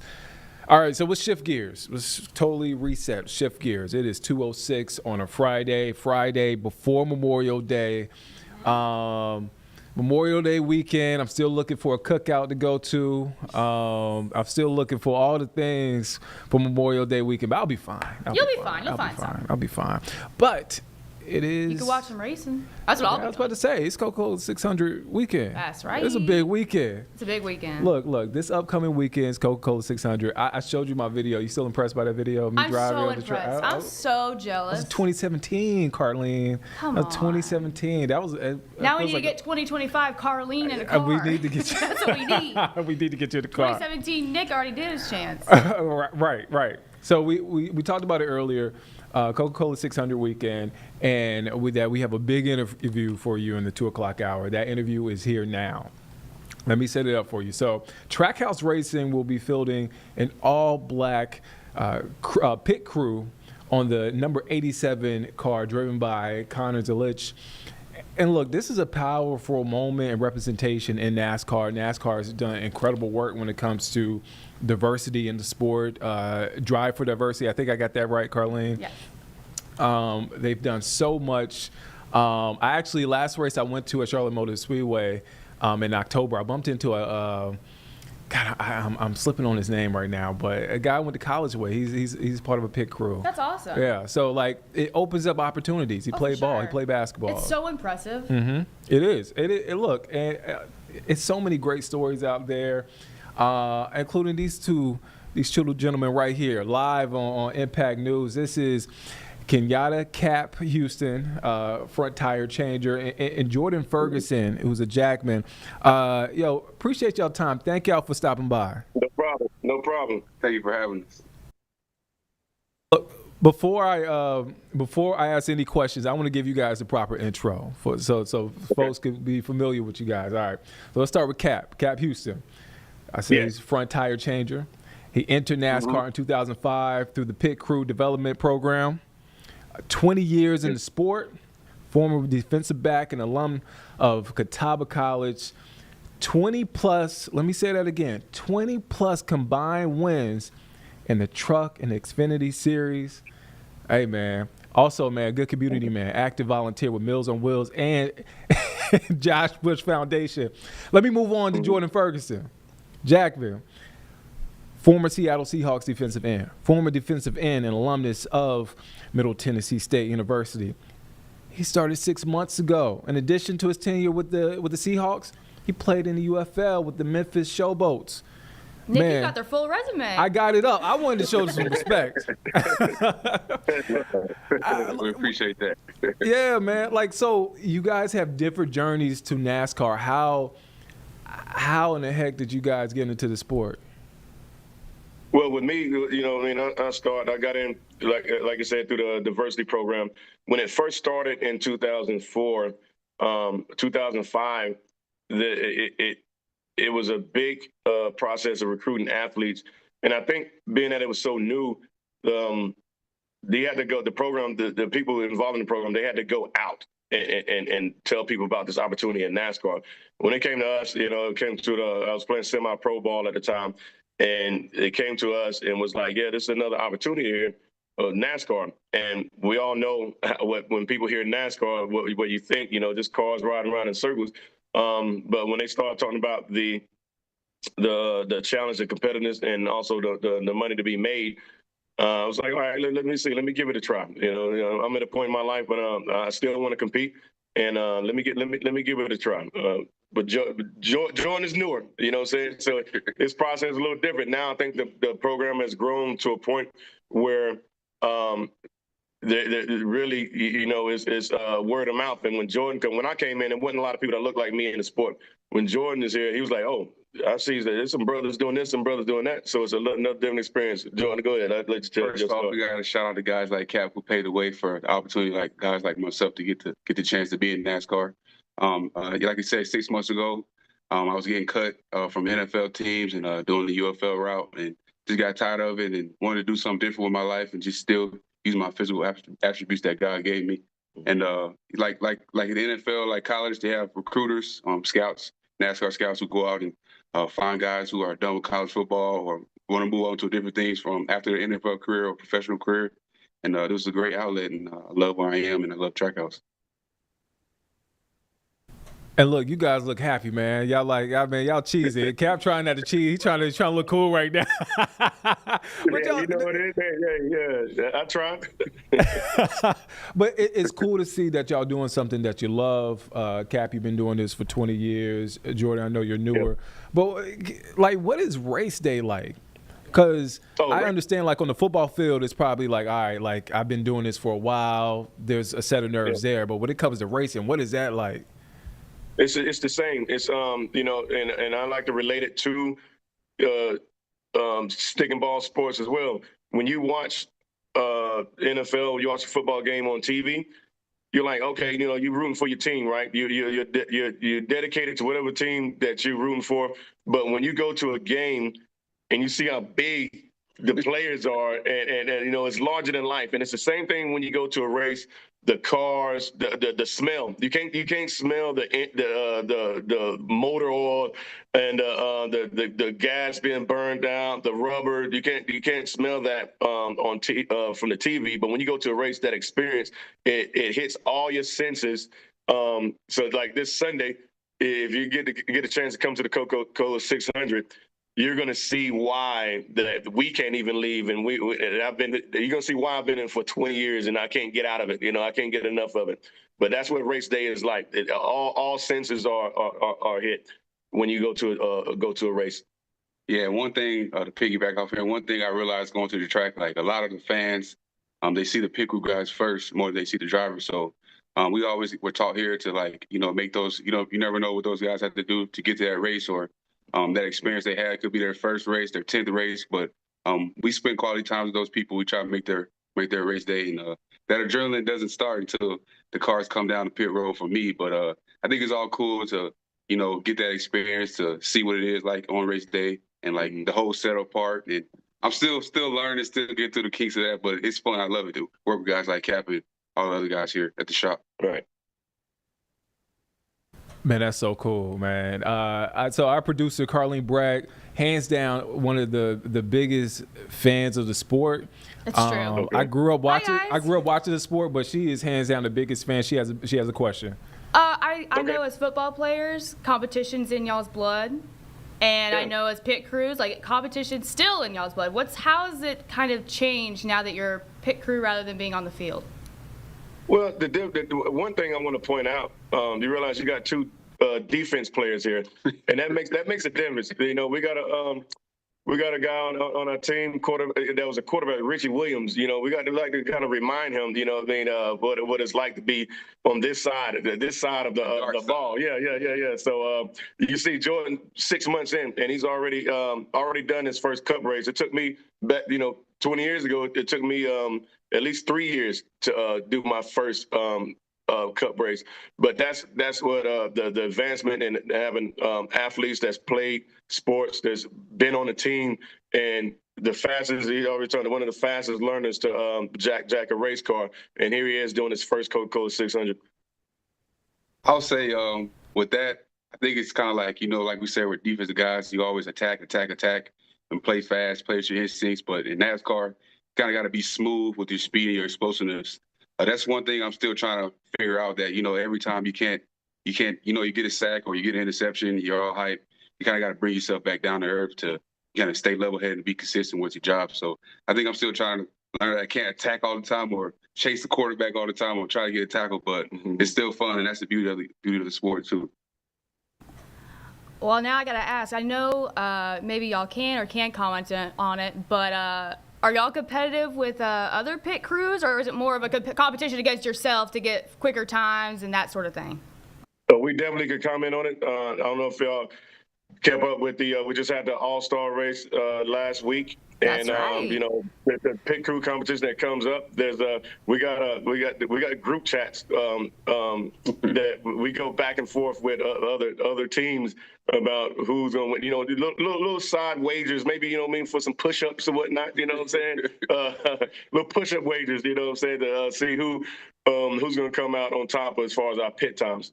I think it's pretty cool. Like you said, we do compete with other teams, but we also compete within the house, within track house too. We all practice together. It's a unique style that we do here, and I think it's kind of cool to watch each other practice. And at the end of the day, you want your 5 to be better than the other 5. But it's all a big family, and we do compete and have little wagers on the side as well. Yeah, ain't nothing wrong with a little competition. Yeah, ain't nothing wrong with some competition. Yeah, see, you said Colleen brag. You know what I mean? You got something. You want something to brag about every now and then. That's right. That's right. Your girl can be a little competitive. Yeah. My last question before I let you guys go: has it sunk in? I mean, obviously the race hasn't happened yet, but like that y'all are making history this weekend. Oh yeah, most definitely. And it's good. And shouts out to y'all for picking the story up, because it's a story. It's a story that needs to be told, not to be showboating like, hey, we got an all-black pit crew pitting the Coco 600 this weekend. But it's definitely an opportunity to inspire.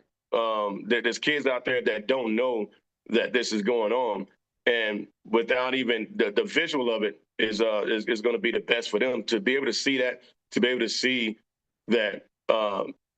Even you can be a part of something that's big as the Coca-Cola 600, and just hopefully that sets in with them in their life.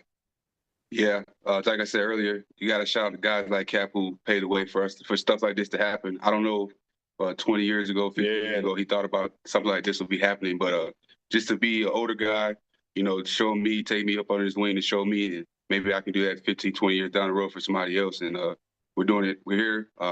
It's fun. You got to take it one day at a time, and we think we'll be ready to go Sunday. Look, I know it's a different sport, but I feel like Cap is coming for LeBron when it comes to years in pro sports. Of course. Hey, yo, that is Cap Houston, Jordan Ferguson, there with Trackhouse Racing, man. Good luck this weekend. Be safe, man. And look, man, we're proud of you here at WCNC Charlotte. Yeah. Just make sure y'all tune in when y'all watch the race. That 87 car, that's the car we're on. Connors Dill is the driver. We got a big sponsor, Red Bull, on the car. So make sure it's big. It's big. Make sure y'all tune in because we gonna make some noise. We're gonna let them know we're there on the track and on pit road. Oh, you know we're gonna be watching now. We're gonna be watching. I'll be there. Carly's gonna be there. So. Always. Oh, she's gonna be right in the box. Hey, you gonna be right in the pit box then. Special guest, Carly Bragg. Thank you. Oh man, see, You're making me blush. She's blushing right now. Hey, me too. You just can't see it. Me too. All right, y'all, man. Good luck this weekend. Thank you so much for stopping by. All right. Man, that was cool, man. Cool interview, man. That was Cap That was Houston. delightful. Yeah. You know what? That made my day. Man, cool guys. Good luck this weekend. We'll be rooting for you here at WCNC Charlotte. And look, if you ever want to come back on, you can come back here. We always got a place for you to talk and to yap, and we'll get to it. But all right. So again, it's a big weekend. Memorial Day weekend. The weather's nice. Race weekend. Yep. Still trying to find a cookout. We're gonna find you. You're gonna eat. We're gonna feed. You're gonna get fed. But here's the thing. I like turkey burgers. Oh. And I don't think anybody is making turkey burgers. You can bring your own. That defeats the purpose. BYOTB. Bring your own turkey burger. You know what? While I'm all over, if I'm going to bring my own turkey burgers, let's check in with Majestic Storm with the forecast. Well, this weekend is the unofficial start to summer for many of us, so whether you're grabbing the family and heading out to the lake or maybe you're just firing up the barbecue, let me tell you, we have a gorgeous forecast to look forward to for our Memorial Day weekend. For today, it's going to be so nice, looking at sunny skies, and really, it's going to feel more spring-like than it is summer-like. Temperatures today will be settled into the 70s, plus it won't nearly be as windy as to what we saw yesterday, plus the humidity isn't too bad, so really calling for almost a picture-perfect Friday. Heading into the weekend, though, comfortable and nice. We are watching our next round of rain that could move in really Monday night and into Tuesday. We'll start with those temperatures, though. Yesterday, we topped off at 84 degrees in Charlotte. Today, we're forecasting those upper 70s. It's going to feel so comfortable if you have any plans outside today. You can see most of us will be holding on to mostly sunny skies, and temperatures will be 6 degrees cooler than yesterday, and really I'm looking forward to the low humidity. Let's take a look at those temperatures up towards the mountains today. Out there towards Banner Elk, only checking in at 62 degrees, 63 for Boone. It'd be a great afternoon to go work out in your yard or maybe leash up your fur babies and take them for a walk. It's so comfortable for just about everyone. We're looking at 74 for your high today in Lenore. Out towards Morganton, also checking in at 74 this afternoon. A little bit warmer as we bring it back home across the Charlotte metro area, but again, still holding on to those 70s. Upper 70s there. A little warmer, though, as you head out towards Chester, seeing those daytime highs rise into the 80s. Here's our forecast over the next 3 days. We are heading into the weekend with beautiful weather. Look at Saturday, 76, so a little bit cooler.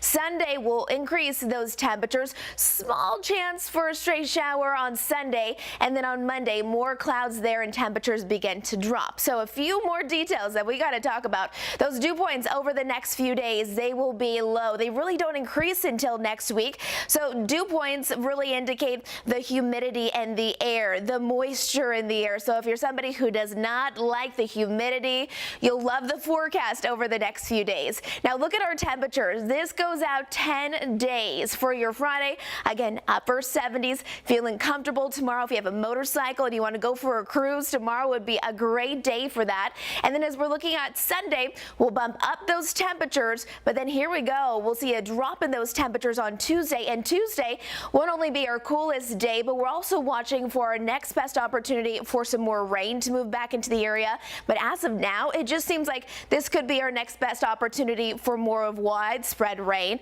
and perhaps a few storms, but right now we're not too concerned about any severe weather. And then temperatures start to increase again, seeing those daytime highs rise back into those upper 70s and low 80s. Precipitation chances chances over the next couple of days. I mean, really, don't have to worry about it today or Saturday. Small chances on Sunday night. And then Monday night and into Tuesday, that's when this system really starts to move in. So really, we think the greatest impacts will actually move into the Carolinas for your Tuesday forecast. There's 11 o'clock at night, so this is going to be kind of an ongoing situation where it is going to be mostly rainy instead of dry conditions when we're looking at Tuesday. 7-day forecast, there are so many fun things going on across town. Hopefully you can get outside and enjoy it. The Charlotte FC game on Saturday, it's going to be perfect, 75 degrees there. The Coca-Cola 600, of course, is ongoing on Sunday, and we think really most of the day is going to be just fine. It's going to be so much fun watching for a random pop-up shower late in the evening, and then really Tuesday will be the next day that we could get more of the rain to move back across the Carolinas. Hope you have a great and safe weekend. And that's your forecast for this Memorial Day weekend and past it. We have some rain, a little past Memorial Day weekend, but let's live in the present. We still got to get through this weekend. So this weekend, it looks like it's going to be fantastic weather. You know something else fantastic? University of South Carolina. That's sure true. The basketball gods have shined down on that program. Woo! They are a fantastic program. I mean, I just think about a couple of weeks ago we were talking about AJ Wilson, thinking about the Gamecocks. Yep. And now today we're talking about Don Staley. It's race weekend. We're talking about Don Staley. Everything's coming up, Carlene. I'm a proud South Carolina alum. This is your show today. This is your show today. So Don Staley has a new book out, Uncommon Favor, Basketball, North Philly, My Mother, and the Life Lessons I Learned from All Three. I'm reading the description of this. It sounds like an incredible book. I haven't met her before, but from the interviews, she seems like an incredible. Seems like the coolest woman, like so chill, so fly so cool. too. That's what I'm saying, fly. She seems like the coolest woman on the planet, right? Yes. Like, you want to hang out with her. I want to hang out with her. She played pro ball here in Charlotte. Yep. So she has, Sting. she has a lot of ties here to the Carolinas, I should say. She was on Today's Show today talking about her new book. So let's take you there to that interview in case you missed it. Great who has helped raise the game for women everywhere. Dawn Staley is head coach of the University of South Carolina women's basketball team, winning 3 NCAA championships, and she's also a 3-time Olympic gold medalist and a Hall of Famer. And now Coach Staley is sharing more about that impressive journey in a brand new memoir. It's called Uncommon Favor, Basketball, North Philly, My Mother, and the Life Lessons I Learned from All Three. Coach, good to have you back. Thank you for Good to have you back. Hey, so the book, it sort of pays tribute to growing up in North Philly, pays tribute to your mom. How did those things shape you as a coach? Those are my pillars. Those are like my foundational traits that kind of guided me through being a player and now being a coach. And those, when I was growing up, I didn't like my mother because she was so disciplined, she was so strict. And now I find myself as a coach. Just like your mom. Just like my mom. We all turn into our mothers. Right, just like my mom. But I'm so grateful because it serves as some guidance and some navigating to help young people get the things that they want in life. Explain the title to us, Uncommon Favor. You bring it up a few times in the book. What are uncommon favors? My life. When you grow up in the projects in North Philly, you're not supposed to get out. Like, you really aren't supposed to have the kind of story career that I have. It has to be explained in some kind of way. I think God gave me uncommon favor when it comes to anything that I set my mind to. Even through losing and failures. They were set in place for me to succeed afterwards. Wow. So if I wallowed in that failure, the success wouldn't have been as great. Like I got cut from the '92 Olympic team. If I would have stayed in that place and not known that there were going to be 3 other opportunities for me to be a 3-time Olympic gold medalist and to head it, I was a head coach of an Olympic team. So it goes to show every failure isn't where you end up. Yeah. when you hurdle it, on the other side of it is plentiful. Yeah, I was wondering about that, Coach, because I mean, you've won now 3 national championships, and Craig even alluded to this fact that sometimes folks in South Carolina forget that you weren't winning before this. The team has grown up with you. Did you have any idea that this was going to be part of the journey? I had no idea, but I know that the things that I've learned in North Philly, the hardships, the tough love, the discipline, I knew whatever I decided to do, whatever it was, I was so happy that it's sports, it's basketball, because I grew up on that. Whatever I applied myself to, I was going to be successful. I didn't know, because I wasn't really a goal setter, except what I saw on TV when I was growing up, which was I saw women play in the Olympics and in the national championship game. So those are the 2 things that I wanted in life, and it guided me to actually getting it. When I was 26 years old, I talked about this in Uncommon Favor. When I was 26, I got my lifelong dream. And I'm like, well, what am I supposed to do now? What am I supposed to do now? And now it's like, okay, well, let's go after another one, and let's go after another one. And I find myself, through just being in basketball, you aspire to do so many other things, and now I'm an author, and it's like, how did all this stuff happen? So what's next? What haven't you done that you want to do? I don't know. Maybe a follow-up book. Okay. Not on the lines of this. But in the book, you also write about maybe one day going into ownership. You allude to, is that something that we think about? Well, I mean, everyone's been asking me, why don't you go coach in the NBA? Why don't you go coach in the WNBA? No. Don't do my that. passion's here, but if I'm going to take it to the next level, ownership is the place to be. Yeah. So any NBA teams, WNBA teams looking for a silent owner. Silent owner. Or not so silent. Who still coaches the Gamecocks. Yes, okay. yes. You also fight inequality a lot, especially you fight for equal pay. How did you know you could use this platform and make a difference? I mean, I do feel like look, sound, and feel. When something looks, sounds, or feels off, I gotta address it. When it looks, sounds, and feels like it's positive, I have to encourage it. It really didn't look right that I wasn't getting paid equal pay when our program was probably 10 times as successful as our men's program. It's nothing against our men's program. It's everything against production. It's all about producing. You know, if Craig wasn't producing on the Today Show, he would not have gotten, being the top guy here. And I think it all goes to show that when you prepare for moments, opportunities come and you thrive in it. Amen to that. Coach, thank you. Thanks for everything. Thanks for using your power for so much good, too. The book, Uncommon Favor, it is in stores right now. In fact, you got to get the book and then flip it over and look at the back cover. There's a beautiful little picture of Coach Dawn as a little girl. And that was Coach Dawn Staley talking about a new book that is coming out. All right, so let's shift gears now and shift the tone for a bit. Now, earlier this week, we learned that former President Joe Biden was diagnosed with an aggressive form of prostate cancer. And that's according to his personal office. And we also found out that it has spread to his bones. Now, here's what from a statement from his personal office, they said, quote, last week, President Joe Biden was seen for a new finding of a prostate nodule after experiencing increasing urinary symptoms. On Friday, he was diagnosed with prostate cancer. And that's basically the meat of that statement. Again, this is an aggressive form of the disease.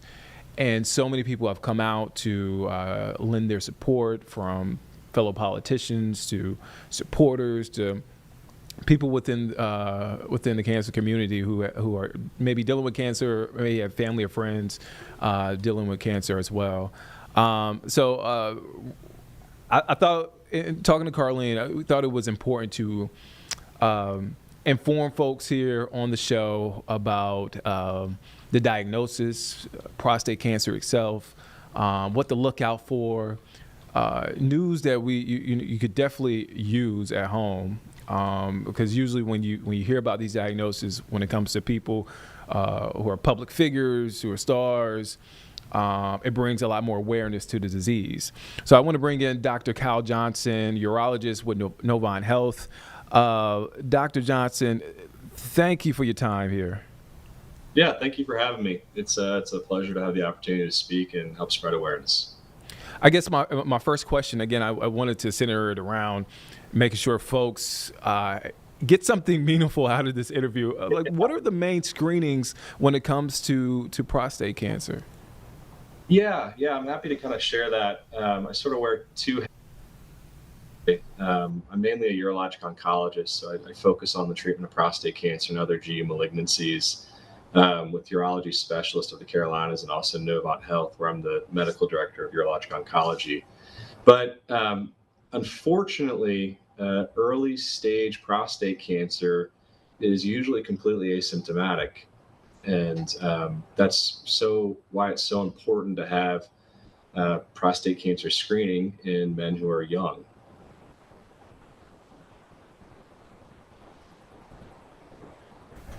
And you said men that are young. What age should, I'm 34, just turned 34. So like what age? Because I hear like I go to the doctor every year and it seems like every year is like, okay, all right, you need to be more aware of this. And it's just like, oh man, this is what comes with aging. Yeah. No, let me add an asterisk on it. Young in my eyes, specifically when we're looking at prostate cancer screening, our guidelines suggest that, men who are 45 to 50 should really have that conversation with their physicians, and that can be a urologist, that can be a urologic oncologist, that can be a primary care doctor, to start PSA testing. And then there are a subset of men who are at a higher risk of prostate cancer. For instance, some men have their father or their brother with prostate cancer, or they have a strong family history of cancers, breast cancer in their mother, or specifically men who are African American. We recommend earlier prostate screening in our guidelines, and we start that, around 40 to 45. Man, I am not far off from 40. That's the scary part. I'm bringing some humor into this interview. But look, say you find an abnormal screening result. What are the next steps? Because that could be scary.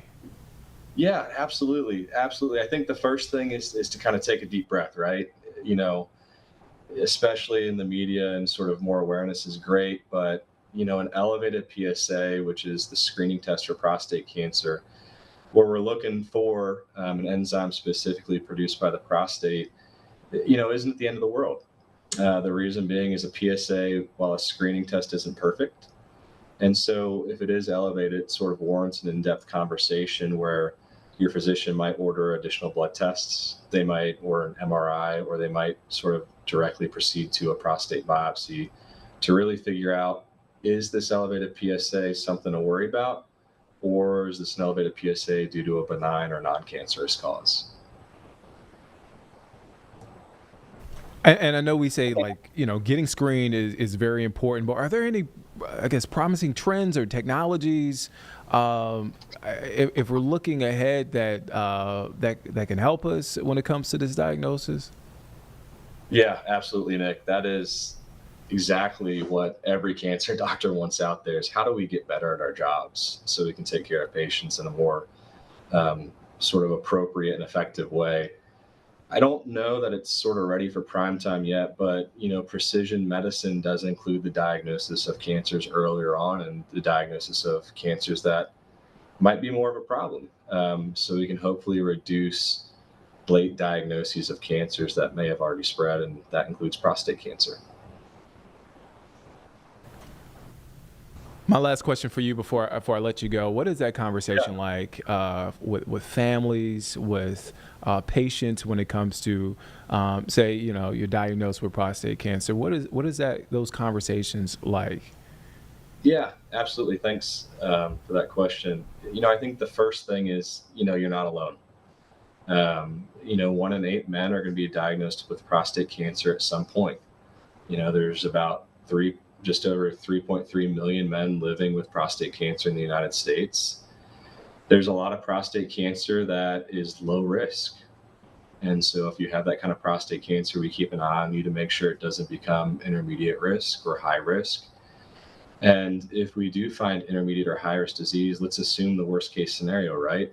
Somebody like our former president presents with prostate cancer that has left the prostate. It's stage 4 disease. We've gotten a heck of a lot better working with other physicians and other specialties where, even if there is metastatic prostate cancer, we expect men to live years, and the average life expectancy with treatment for advanced prostate cancer is, still 5 to 6 years, which has just been a phenomenal push forward within our field in the recent years. Dr. Johnson, thank you for your time, and thank you for the work you do and the awareness that you're spreading, because I'm sure there are folks that are listening to this right now or listen to it later on YouTube or on our website, and you definitely provided some great context, so thank you so much. Yeah, you're welcome. Thank you for having me, and thank you for what y'all do. Yeah, and have a great Memorial Day weekend as well. Thanks. Y'all too.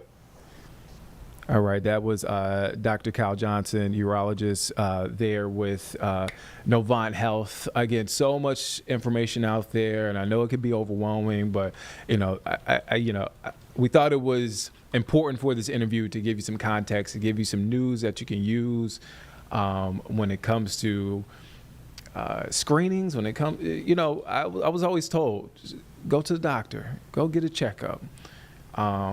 And I think that's very important. So hopefully that helped you out a lot. And again, provided some context on the situation that the former president is dealing with and what so many people around the world are dealing with. All right, we want to shift gears now. We want to take you now to St. Louis, where there is a press conference live happening with city officials. I believe I saw the mayor there speaking earlier. That's just speaking, but now we have somebody else. Yes. Okay, and this comes after deadly storms tore through the Midwest, and we saw the damage this week so far in St. Louis, and it is hard to see, hard to watch, and we've been getting updates every day on that damage and the path forward. Let's take a listen in to the update from city leaders. Come experts, and I know because myself and the senator and several others have been on these calls to learn everything that we possibly can. And there are some steps that are some boxes that need to be checked. One is if an emergency or the emergency declaration, and then you also have the major declaration, and those check some boxes and expand funds, which can include organizations, even potentially nonprofits, that are doing the tremendous work that you all are doing, that how much I appreciate. And so if we get that major disaster declaration, it really opens up the resources that the city will have, and not just from the governmental side, but on the ground as well, to address some of the issues that specifically that you're asking about. And so we're doing everything that we can. I don't think it takes a rocket scientist to figure out that this is a major disaster. Our office has even requested that the acting FEMA director, Richardson, come and view this region with us so they can see it up close and personal, because as bad as the pictures are, when you're on the ground and seeing it, it's much worse. And so, again, I can say this from the mayor's office and our alderpersons, our local, state, our federal officials. Everyone is doing everything that they can. If that changes, I'll be the first to let you know, but I don't anticipate that change. The mayor has at 2 p.m., so any questions for the mayor? We haven't talked about public safety heading into the holiday weekend, and it's human nature that this could be pots boiling over this weekend. Could either the mayor or the chief talk about being in the neighborhoods and kind of lowering the temperature? Well, I'll say real quickly, as a person who has spent every day for the last week in the neighborhoods, I feel safe. I can speak confidently about that. We are keeping the curfew in place. That's been very helpful. And this, as the chief pointed out yesterday, we have not seen a spike in crime. That's a very, very good thing. The community has come together, has really come together. And this is truly a testament to the neighborhoods impacted, that we haven't seen that spike.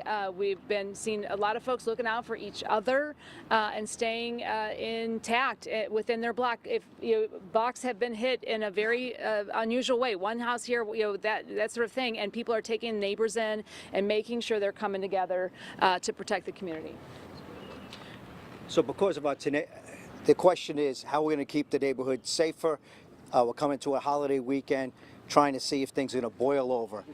We always have a plan going into the holidays, but with the tornado and the impact zone, I've talked about going to 12-hour tours. So that maximizes how many people I could put in the zone, but at the same time, it puts more officers in the districts. It's not something you want to do year-round, but you do when it's necessary, when you have events like this and towards the weekend. We would have had overtime out anyway. So we got the districts covered, we have the impact zone covered, and we're going to continue to be here as long as it takes. And even the incidents have been very minimal each day that I report out in the impact zone. As you can see, even last night we had 3 people arrested for a copper wire theft a little after midnight. But you know what? We're working with the circuit attorney's office to make sure those charges are applied and people are not going to come into our area. That's why it's so important to have the 9 p.m. to 6 a.m. curfew. We heard Ameren talk about the lights coming on, maybe 3,000 households that are left. But we still have street lights that are out. And that's also with the streets and the cities working on that as well. And we prioritized Ameren, and now everybody else is following. So therefore, we're going to keep it in place. The community wants this curfew because they don't want people coming in that don't belong there. Even people that are doing voyeurism coming in and what they've been doing that the mayor talked about. So we got a good plan in place. We've been through holidays before, and I have more people on the street than we would usually have at other times. So I think we're very confident in what we can do to make sure that we can keep this city safe, and at the same time, everybody have a great weekend and enjoy themselves who can, knowing and saying prayers and thinking of the people that need help. And if you do have time off, come up here and volunteer in some of these places that we need you the most. Thank you. Guys, with that, as I mentioned at the beginning, the mayor's office is going to be communicating here later today, I think, Rasmus, about the continued briefings that the mayor's office will be organizing. We are looking through the weekend, including Memorial Day, and so that will be we're thinking 1 o'clock. That's what we're hoping for. So that will come out via email. If there are any other updates, please look at our social media accounts. Thank you guys very much. We'll see you. Thank you.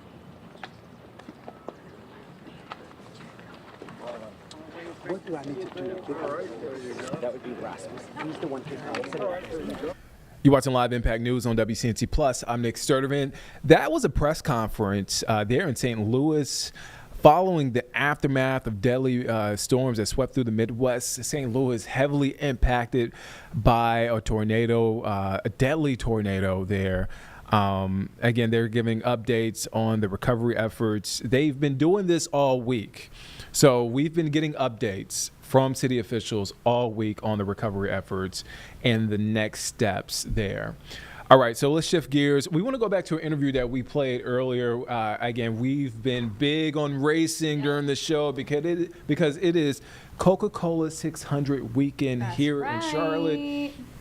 And look, we had an incredible interview earlier. We did. I'm talking to the folks. Okay. But I was right. It was a pretty cool interview. You teased it correctly. We teased, we teed it up.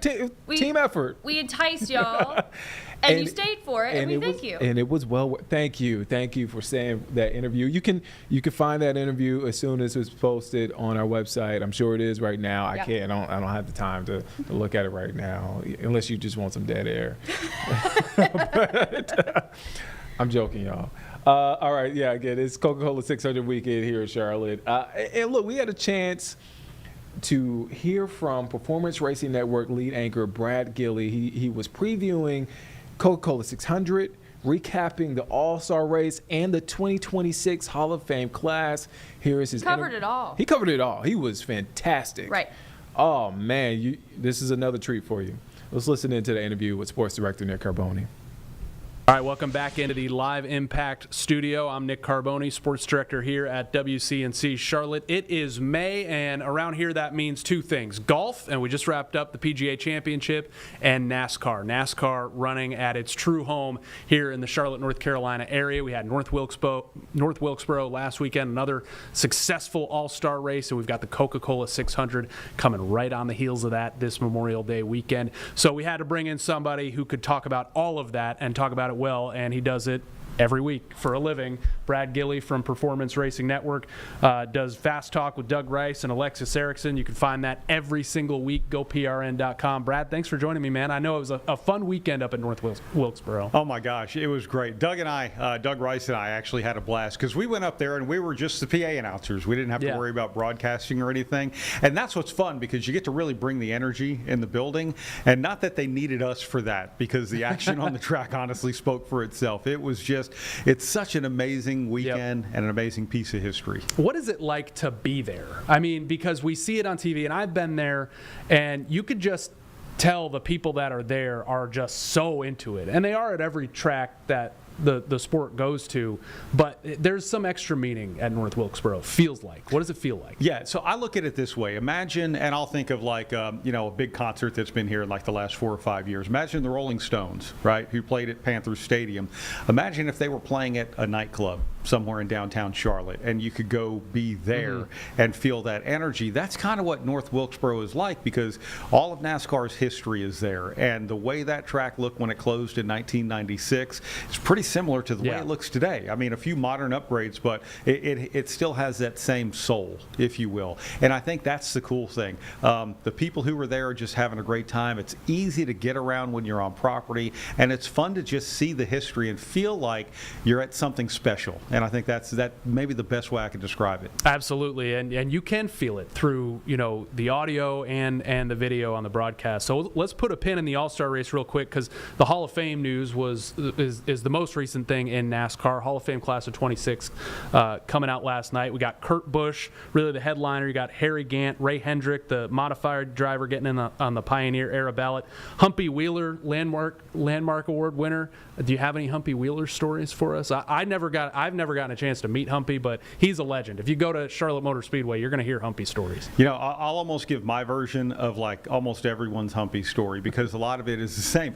Number one, that man can tell stories, and he lived all of them. When you look at the history of our sport, Humpy lived it. And we talk about him as the title of the president and general manager of Charlotte Motor Speedway, but he was so much more to so many people.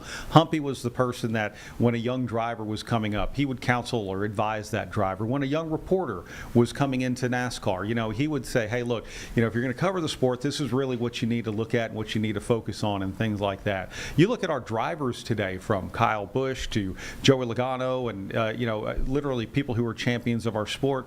A lot of them came up driving Legends cars. That was Humpy's idea. That was his design. So Humpy made everyone better, and I think that's the best thing. And my personal experience with him, he was the guy that, you look at Humpy before you meet him for the first time, and you think, here's this larger-than-life person. And he is, don't get me wrong. Here's this larger-than-life person that's walking up to me and greeting me by name. Here's this larger-than-life person that the conversation we're having, you feel like it's the most important thing at the moment. And that, to me, is Humpy.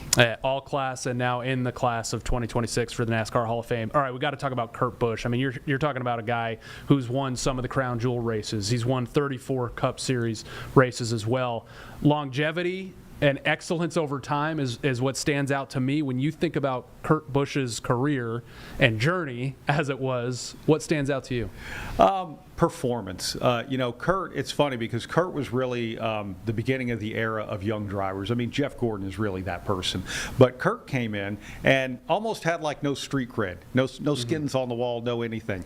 Yesterday he was talking at the Hall of Fame. He's like, 1999, I'm driving a Legends car around the bull ring at Las Vegas Motor Speedway. A year later, I'm qualifying 10th in a Cup race, beating people like Dale Earnhardt and so on. So Kurt comes in as this goofy-looking kid with an attitude that I think people looked at and were like, come on, man, who are you? Really? You're going to come in here like he was West Coast when this sport wasn't West Coast. But then he proved it out on the racetrack. You know, goes out there and wins 5 races at Bristol, wins the Daytona 500 late in his career, wins a championship early in his career. I mean, he did everything pretty much that there is to do in the sport, and then some. You know, unlike Humpy Wheeler, I have gotten the chance to meet Kurt Busch, and you know, I'm coming in from the outside, but I've watched racing over the years, and I've seen some of the on-track stuff and the battles and the disputes, and I'm like, that's not the guy I just met. What do you know about Kurt, just the human being and the individual? So it's, you know, Kurt, on and off the track, I mean, you know, not going to sugarcoat it. You know, he was a guy with, I don't know, a lot of angst, a lot of attitude, a very short temper in a lot of ways. And on the track, you saw the short temper. You also saw it off the track as well. And when I think of Kurt Busch, you have to think of all of those things. When I think of Kurt Busch in the Hall of Fame, I think about what he did on the racetrack and the things that he accomplished, because he went up there against the best of the best, people who had been doing this, you know, since he was probably 8 years old, and went out there and was beating them on the racetrack. You know, but it was that same fire that we saw with his temper at times that also fueled him. And he wasn't afraid to yell at anybody, whether it was his crew chief, a reporter, or someone else. But he also was a person that when you sit down face to face with him is extremely engaging, extremely nice. You know, when he's away from the field of play, when the chin strap is loosened from the helmet, if you will, great guy. All right, Brad Gilley here from Performance Racing Network. Let's talk about North Wilkesboro on the track. Christopher Bell said it was some of the best short track racing he's seen. Well, he had the benefit of winning and hoisting the $1 million check. What did you think of the racing on the track? I thought the racing was incredible. You know, 2 years ago we ran on the original surface, or the one that was still there for 25 years. Last year it was the first year it was repaved, but they tried 2 different tires, a softer tire and what they were calling the primary tire at the time. Joey Logano went out there on the softer tire and led pretty much every lap, all but one. This year, everyone came back. Everyone's on the same tire. Everyone's doing this. And the way they repaved the racetrack, actually, the bottom lane is a different, let's call it sandpaper, a different grit of sandpaper than the middle lane than the top lane. So what they did was really genius, and it worked this second year. So drivers could drive up next to someone, run door to door, push them up the racetrack, do that. What they couldn't do is just drive underneath someone and blow them away. So it meant we just had cars side by side, lap after lap after lap. It was awesome. And you know, there were fireworks, literally and figuratively. Nobody got punched in the face this year, as far as I know, but Joey Logano with kind of a swing with his comment about Christopher Bell saying he beat us with less of a car. What did you make about the ending, the on-track stuff between those two and Logano's comments after? I'm here for it all. I mean, right? Aren't seriously. we? Yeah. Look, if you're the guy on the losing end of that, you're going to be mad, right? Yep. If you're the guy on the winning end of it, you're going to be happy. You're holding up $1 million check. If you're Joey Logano, and he's even said this since, you know, look, I would have raced Christopher the same way. I mean, that's just the reality of it. But that's what the All-Star race is about. It's about like a winner-take-all mentality to go out there and win $1 million. But for me, a good race is a combo of everything. I want to see passing. I want to see, you know, pit stops. I want to see wrecks. I mean, I'll be honest with you. Like I always say, how do you know that they're pushing it to the edge if you don't ever see them push it over the edge? We saw people pushing it over the edge in many different ways, whether with pit road mistakes, whether wrecks, whether pushing each other's buttons.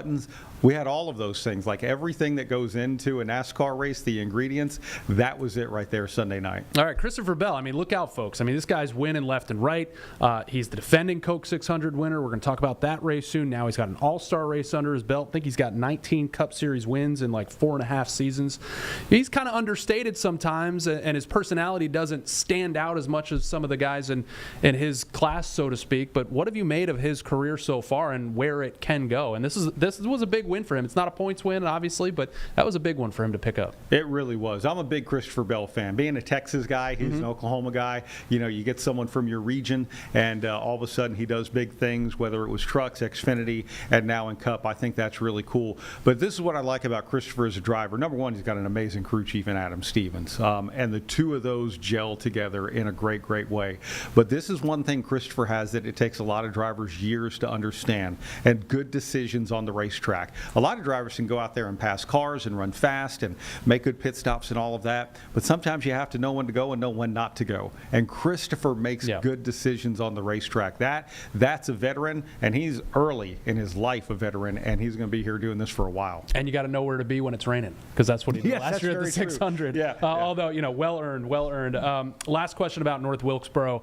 I mean, this has been a 3 or 4 year journey now. It's gone from great story to, as we said, great racing. And like I mentioned, I mean, whether you're there or you're just watching, and if you haven't been, I highly suggest, you know, the next chance you have to go see Cup racing there, do it, or any racing there. It's going to be hard to not race there for the Cup Series in the future. I mean, I feel like it's gotten to that point. How do you think they kind of try to work North Wilkesboro in going forward after the success of the last couple of years? I don't know what's going to happen next year. So that's as far as I can forecast. I genuinely don't know. But it's funny. I went that weekend, and Doug Rice and I were up in the PA booth. I go, man, imagine this with 13 more cars on the track, like a full field points race. But then as everything went, I kind of shifted, and I thought, but why? Like, this is really cool. You have a very special place, a unique place. You have NASCAR's history and roots. Maybe this should just be a special event. And I don't know that it can live on like that forever, don't get me wrong. If it was just me making a choice based on whatever, I would say, let's leave the All-Star race at North Wilkesboro. Let's ride this out, because a lot of people should get to experience this for what it is now. And if at a certain point it's like, okay, All-Star race, we've done that for however many years. Okay, the next new thing you can do is make it a points race and run a full field 400-lap event, something like that. So I don't think we have to dive into that just yet, but at a certain point I think we do, and I think it'll be really cool when we do. Seems like a sweet spot right now, that's for sure, after this weekend. All right, turning to the Coca-Cola 600 as we continue our chat with Performance Racing Network's Brad Gilley. Every driver wants to win the Cup Series championship. Every one of them wants to win the Daytona 500, but if you ask all of them to a driver, the Coke 600 is high on that list. Why is that? It's one of the crown jewels. Number one, it's the longest race of the year, and it's the longest race in any series, effectively, in what we do. I mean, I know there are off-road races that go 1,000 miles and all of that, but it's the longest single closed circuit race that exists right now. So number one, that's big. History is there. This is Charlotte Motor Speedway, you know, and we have some legendary tracks in motorsports, from Daytona to Charlotte to Indianapolis, where we're racing this weekend as well. And it's one of NASCAR's crown jewels. So when you talk about, you mentioned the Hall of Fame. We just saw Kurt Busch go in. You know, one of the things you talk about when you talk about people's careers, a champion, a Coca-Cola 600 winner, a Daytona 500 winner, you add these races into that as well. The Southern 500 at Darlington, the same thing. So it's all of it that goes into it. And doing this in its traditional spot on Memorial Day weekend since the beginning, I mean, is just such an amazing spot on the schedule. So it's one of the crown jewels. And it's obviously, it wraps up such a fantastic day of motorsports. You've got the Indy 500, Monaco Grand Prix. Each of the three races are such unique tests. What is the biggest test of the 600, and does it kind of lie in the name there? Endurance. So the Indianapolis 500, and I love the Indy 500, don't get me wrong. You know, it starts and it ends in the sun shining the whole time. The Coca-Cola 600, that's what makes it different. And they talk about Charlotte being a track that swings in the way the car handles on the racetrack from day to night. And literally half the race is in the day, the other half is at night. And you might be just lights out fast the first 200 laps, and then all of a sudden lost the final 200, or vice versa, or maybe you're good through both. But that's the biggest test. This is the only race where, when I was working on pit road, I would not see like snacks and sandwiches brought to crew members. I would see dinner. This is the only race where I see drivers being handed sandwiches during pit stops and things like that, because, you know, they could be in that race car racing for 4 or 5 hours or more. And it is literally the only race where everything about it is different in that regard, and it's the endurance aspect of it. Yeah, it is a long haul flight for sure. Okay, Brad Gilley, what are the storylines that stand out entering the Coke 600? But I'm going to put an asterisk on that, besides Kyle Larson, because we're going to get to all that. Yeah, we'll save that. The storylines, I think, are numerous. You have a couple of big-name drivers who haven't won yet that are Coca-Cola 600 champions. Ryan Blaney, he is probably one of the top 3 fastest cars all season long, and whatever has kept him out of victory lane. I think that's one of the big storylines among the drivers who haven't won. Chase Elliott is another person who, while, look, we've only seen him win one race over the last couple of years, last year at Texas, still, he's a Coca-Cola 600 winner. And Chase Elliott is one of those people that you look at and you say, okay, when is this going to happen for him again? So I think a lot of people are watching that among all of the storylines. And the fact is, all right, who can start stacking up points now among our race-winning drivers? We've only had 7 drivers win in 12 races. Yeah. You know, and that seems like a low number by comparison to the past couple of years, but is someone else going to continue to separate themselves from the field, or is someone new going to come in and maybe take a big trophy? Are any of those winless drivers, and you can extend it outside of the 600, like who is going into this race kind of getting on that desperation line? Like, summer's about to be here. It's going to be harder and harder to pick up a playoff spot. Like, who needs a win this weekend? I look at Brad Keselowski is going to need a win to get into the playoffs. I mean, he's over 100 points behind the playoffs cut line, and that's assuming the cut line stays where it is, because if someone outside of the top 16 in points wins, then the cut line moves up to the next spot and so on.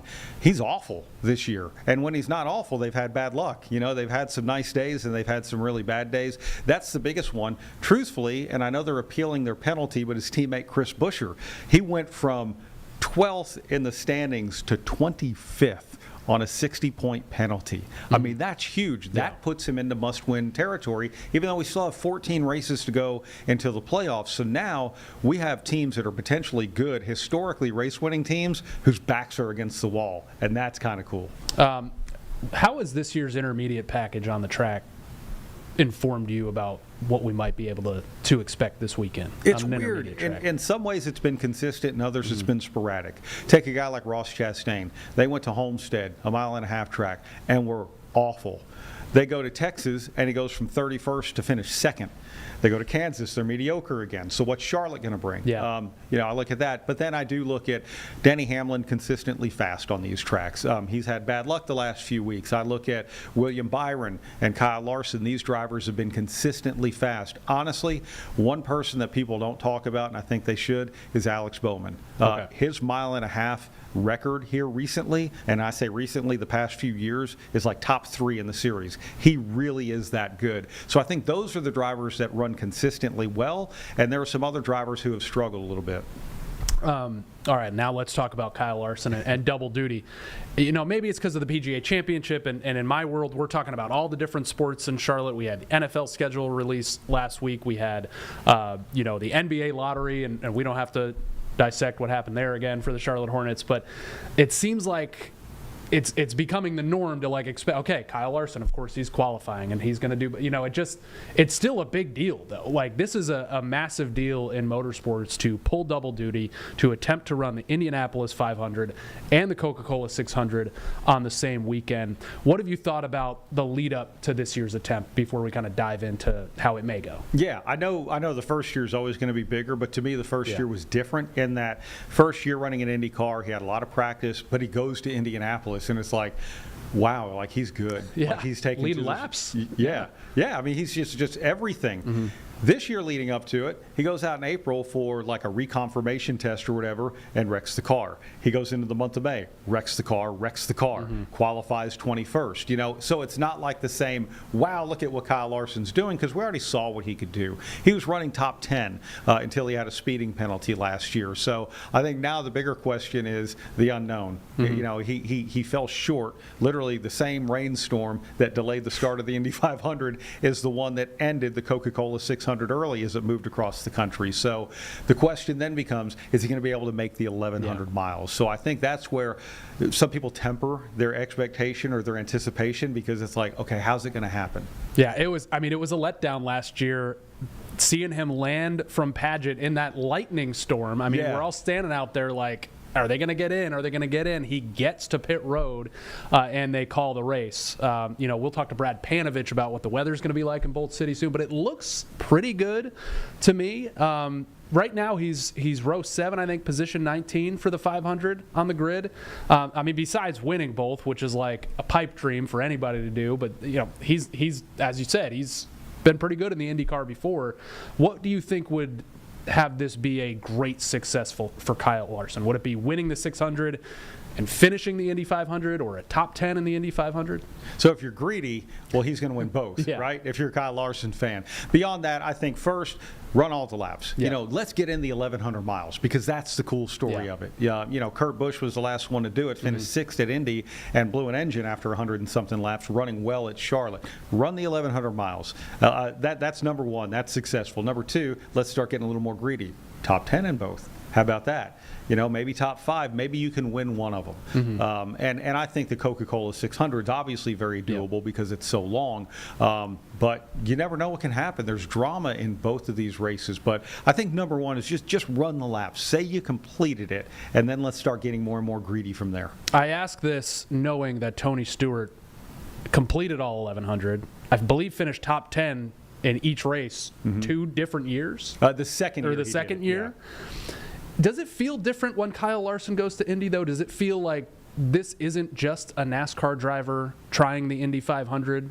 I mean, did it feel like that with Tony Stewart? I wasn't around for Tony Stewart's double duties, but it just feels like he has transcended motorsports a little bit from, is he a NASCAR driver, is he an IndyCar driver, is he just a driver? Yeah, you look at all the drivers that preceded Kyle Larson in doing this, John Andretti, Robbie Gordon, and Tony Stewart. They all had an IndyCar background. Tony Stewart was an IndyCar champion, you know, so it's, you know, he had that, and all along the way he always talked about the Indy 500. Growing up in Indiana, it was this, because he was an Indiana person. That's what felt different about that one, like, oh, Tony gets another chance at winning the Indy 500.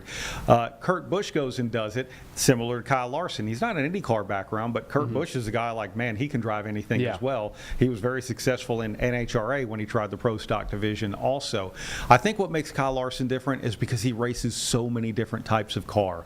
You know, he gets in the wing sprint car, and he's won all of their Crown Jewel events. He gets in a dirt late model and literally wins his first time out, then wins their Crown Jewel events. You know, he goes out to the Chili Bowl in Tulsa, Oklahoma, goes out and wins that event. I mean, it's Kyle Larson is the everything. So he's not the Indy guy who's running the Indy 500. He's the everything guy that's running the Indy 500. All right, here wrapping up with Brad Gilley from Performance Racing Network as we talk about the Coca-Cola 600 this weekend. Let's just talk about the season so far. What has stood out to you through these 12 races of 2025 so far? As we mentioned, 12 races, 7 separate winners. What have been kind of some of the headlines and big storylines for you? You know, for me, we had big storylines when Christopher Bell won 3 races in a row. Could he win 4 in a row? And then Denny Hamlin goes and wins 2 races in a row. Ooh, could he be the next one for 3 in a row? Those things are really cool. But what's interesting is the most consistent drivers are actually some of the ones who haven't been to victory lane yet, like Chase Elliott. You know, William Byron comes out and wins the Daytona 500, but we haven't really seen him in victory lane and not really contending much, although they've been fast every week. Kyle Larson wins and then might have, you know, a bad week with trouble and so on and so forth. Denny Hamlin, you know, he goes out there and wins those 2 races, and then as a Texan, it's bad karma because he walked across the stage and gave the horns down, blew his engine, then the next week lost a clutch, then the next week is awful in the All-Star race. That karma's following him. But it's that. It's the people who have won. It's almost like in baseball, you know, someone with a big batting average, but a bad on-base percentage. And I think that's sort of one of the stories we've seen.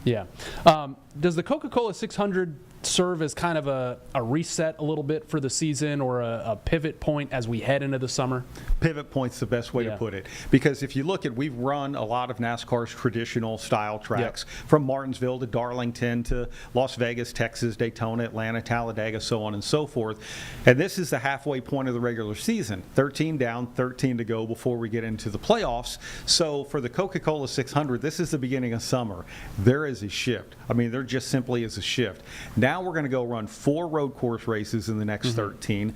We've got 2 speedway races with Atlanta and Daytona. We have tracks where we only go once a year: Michigan, Pocono, Nashville, Richmond, so on and so forth. You know, plus among those road courses we mentioned, Mexico City for the first time, Chicago Street Race, which is still fairly new. So this is the biggest variety in our schedule, biggest potential in our schedule as well, I feel, to find a unique winner, a Shane Van Gisbergen, you know, a Brad Keselowski from 33rd in points, something like that.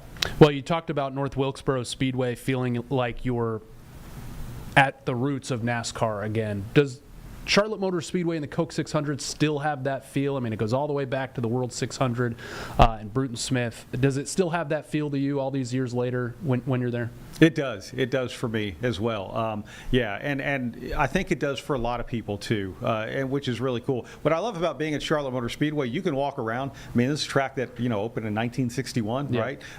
And you can see things that were there when it opened. Then you can see all the modern amenities that were added onto it also. So that is one of the biggest things that I feel. And then I think of the list of winners, and it's literally been a who's who of NASCAR greats, from the Pettys and the Bakers and the Pearsons and so on and so forth. And Jeff Gordon, Matt Kenseth, Bobby Labonte getting their first career wins there. I mean, it's all of that history in one place. So yeah, this feels bigger when you get there. All right, we'll be prepared for a long night, hopefully a fun night at the Coca-Cola 600 this Memorial Day Sunday. Brad Gilley from Performance Racing Network, thanks for stopping by, man. Yeah, thank you, Nick. Appreciate it, man. You got awesome. it. Good luck at the track. All right, guys, I am Colin Mayfield here on the stream here on WCNC Plus, Live Impact News, our studio here for the next just under an hour until 4 o'clock, and we'll toss things over to Jane Monreal and Nick Sturdivant. Carlene Bragg is here with me, so I'm going to bring in Carlene as well. Happy Friday. Friday. Coming off that interview, I think I got a lot of folks excited about the Coke 600. It's race weekend. Yes. And I know, we'll get to the forecast at 4 o'clock. I don't want to ruin it for folks, but I haven't seen a forecast like this in quite some time, right? Where we've got a beautiful Memorial Day. For the 600? Yeah. I Usually usually bake it. Right. And it's a long race. I've been to so many where I've sat and just sweat. And yeah, it's the longest race of the year. Right. And it's a long day because, it starts at 6. But we're out there all Yeah, I day. mean, Let's be real here. you do your thing. Let's be transparent on Live Impact we don't News. we don't need to delve into the details of what that long day looks like. But yes. But it's a fantastic race, and it's going to be a fantastic setting, I think, with the way that the sun is going to be. Obviously, I think it's going to be in the 70s. Yes. Mid-70s. So, 70s. It'll be I think the high was 77. Low humidity. Perfect. Have you been to the Speedway yet? I have not gone to the Speedway yet. I am targeting the Roval to go over there. It's great. Yeah. Oh, that's a great Sean one. and I are it's thinking about also actually going not together. Boiling. Yes. Now, I've been to a Roval that has been hot. I don't want to say that because, you never know what you're going to get in October. October, So, yes. But it's great. There's nothing else like it because you're a Formula One guy and an Indy guy. Yeah, this weekend is probably one of the biggest for motorsport, right? Yeah, it's huge. You've got three. It's not the Triple Crown, but I kind of look at it like that. You've got the Coke 600, you've got the Monaco Grand Prix, and you've got the Indy 500. Three of the most iconic races in all of motorsport. And the Indy 500 in and of itself, there's been a lot of headlines that have come out of Indy, right? Oh, yeah. And a lot of situations. I won't necessarily touch on some of them, but I think it'll be a fun race. I know that Kyle Larson is really hoping to get from Indianapolis to the Speedway, right? Because that's how it works. That's always the. So I don't know if I don't think rain's going to be an issue this year like it was last year, right? Yes. So that will be cool to see. I'm really looking forward to that. And at some point, it'd be cool to see. There's this company called Boom Supersonic up. I think it's in Greenville, or near maybe near Greensboro. But either way, it'd be cool to see somebody take that flight and go either from Monaco or back to Monaco in some ways. I'm not sure how that would work out, but the race is at like 9 a.m. in Monaco, so I guess you'd start there and then you'd come back home. Here. Yeah. But anyway, that's what's on tap for the weekend, and I'm looking forward to it. Any favorites for the Coke 600? I have my favorites. Okay, but who do you think is going to win? Realistically, here's the thing. Who would you bet on right now? If I was a betting woman, I've been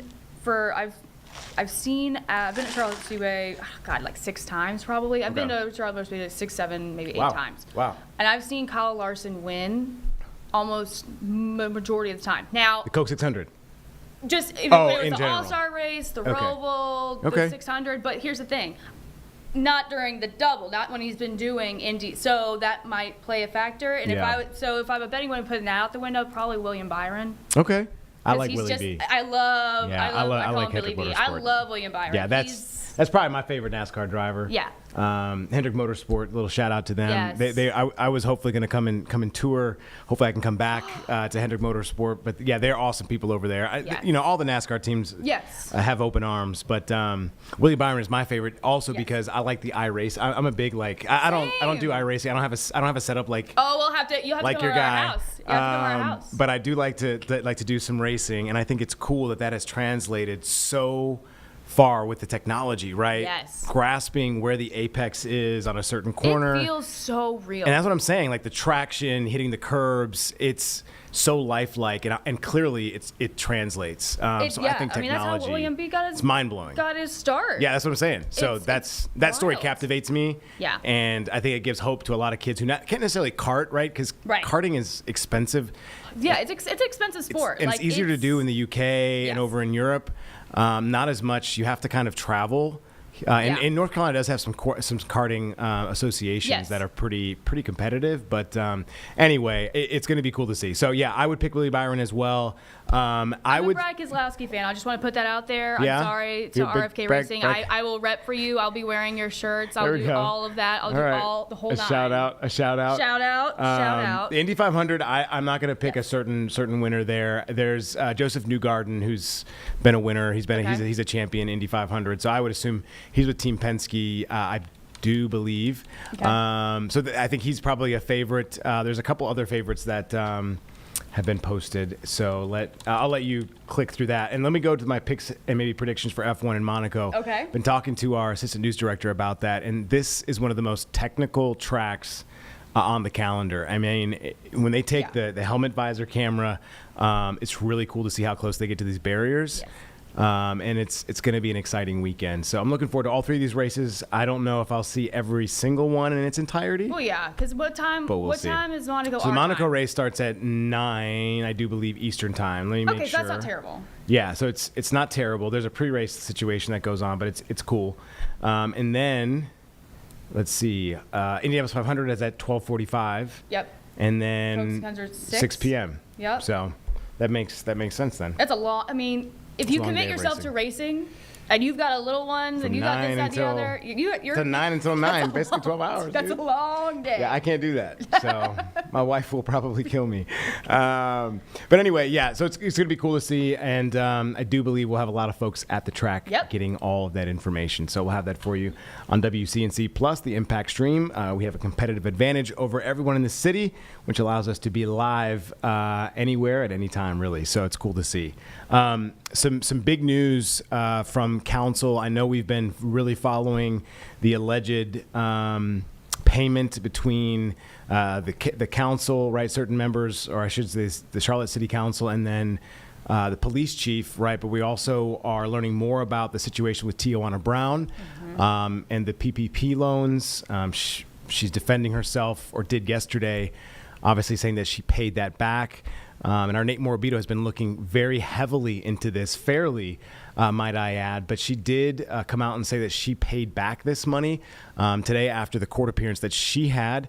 She spoke to the media. So let's go to this because I think it's going to be the talk of the town for quite some time. I know it was a concern due to your job. The judge allowed me to do what I love to do, and that's work. Travel the world and help people. What are your feelings facing a judge along with your daughter? Excuse me, can I get through here, please? You're clearly very, very well respected, tied up in a case like this. Very well respected. Thank you. In a case like this, how are you feeling right now? I'm still very well respected. How are you feeling following the hearing? Do you still be well respected after the charges? You don't lose respect for allegations. Councilmember, Charlotte posted a video of you on the phone at the Baymont Hotel with a worker. What happened there?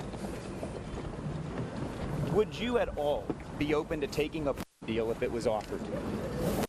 Is there anything you want people to know here? I love God. Any a felony conviction could force you to lose your seat? Do you still stand by what you said yesterday of not resigning at all?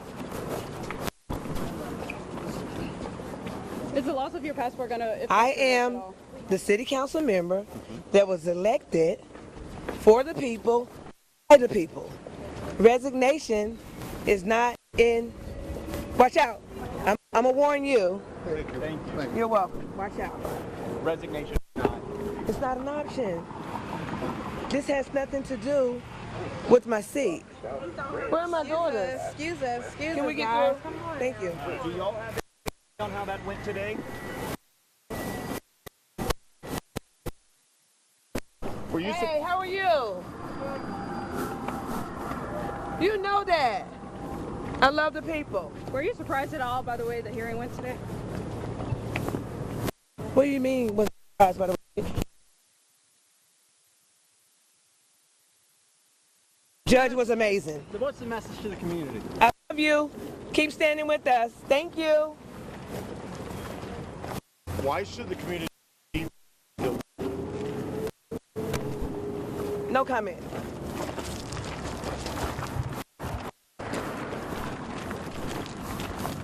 Are you at council today? Absolutely. Are you gonna come there too? We'll be there. Vendors, street vendors.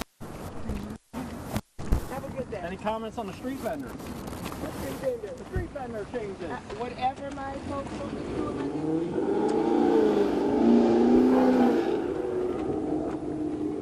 whatever my constituents want me to do, you know I do that, Joe. Let's not pretend that. So you feel supported by your constituents? Absolutely. What you think? I want every precinct. But that has nothing to do with now.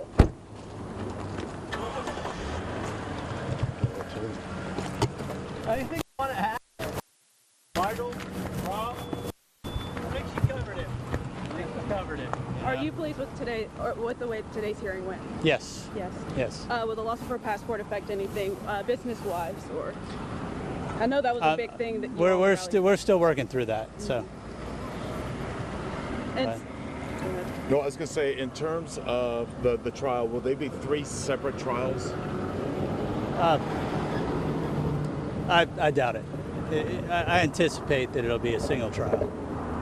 Rob, would y'all be open? I know y'all pleaded not guilty, all three, but your specific case was pled not guilty, and you requested a jury trial. Would you at all be open to a plea deal if it's offered by federal prosecutors? No, it's not up for consideration. How do you think that went today overall? Yeah, it's just an initial hearing, went like it's supposed to, so we're happy. she's clearly very well respected, tied up in a case like this. Is there anything you want the public here to know? We're just getting warmed up. We pled not guilty, and we're ready to go. So thanks, everybody. Thank you, Rob. Can I ask you a quick question? Is there any reason why the public shouldn't lose their trust in her? Is there any reason the public should not? Right, after the charges have been filed by the feds, because, you know, the conviction rate by the feds is usually around 95% or so. So is there any reason why they shouldn't lose faith or trust in her? She's pled not guilty. She's presumed innocent, and we've got a defense that you'll hear plenty about as we go. So thanks, everybody. Thank you.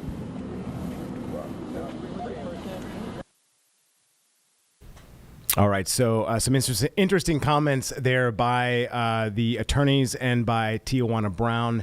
Obviously, the situation will work itself out, not just in court, but probably outside as well in terms of what's being said. So we'll continue to obviously keep a pulse and a beat on it as we have been doing. But as I alluded to about 5 to 10 minutes ago, the weather's going to look extremely nice for the Memorial Day weekend. In fact, a lot of folks aren't working on this Friday, it seems. Plans? Yeah, I mean, just probably hang out, watch racing. We got a new puppy, so I'm going to... You didn't tell me yeah, that. I know. I guess I buried the lead. We got a 5-month-old. You buried the lead here. Aussie Doodle, so... Aww. What's the name? Teddy, because he's a big teddy bear. Teddy. He's 5 months old and he's 50 pounds. So he's gonna be a big dog. He's gonna be a big dog. Yeah, he's got some big paws on him. So That's so exciting! Congratulations. thank you. So yes, not only do I have 2 in diapers, but I also have a dog. You have a dog. Thankfully he's potty trained. So Hey, that's one less thing. I mean, One less my wife thing. did a good job in finding the right pooch. So That's great. So we'll just be doing that, hanging out, watching racing, taking advantage of the weather, because I know it's not going Yes. to stay like this forever. No. Once the warm air and the humidity comes back, it's going to be hard And you're to be not outside. you're not a heat guy. I'm not a humidity guy. Like That's it, yeah. And my family's from the Bayou. Like my dad's family's from New Orleans. So I've talked to Brad about this a lot, that I probably should be a little bit more well versed to those type of climates. I spent about my adult life in northern Wisconsin though, so yeah, it is what it is. But I'm not a big fan of the humidity, only because we have to. I wear a wool suit and you're and long fully- sleeves, and during the summer it gets hot. Yeah, So otherwise, if I was like a lifeguard or something, I'd probably love it. Oh, But- for sure, yeah. But it's fine. The warm weather's great. I just wish it was warm and dry. I could take that a little bit better. But Right.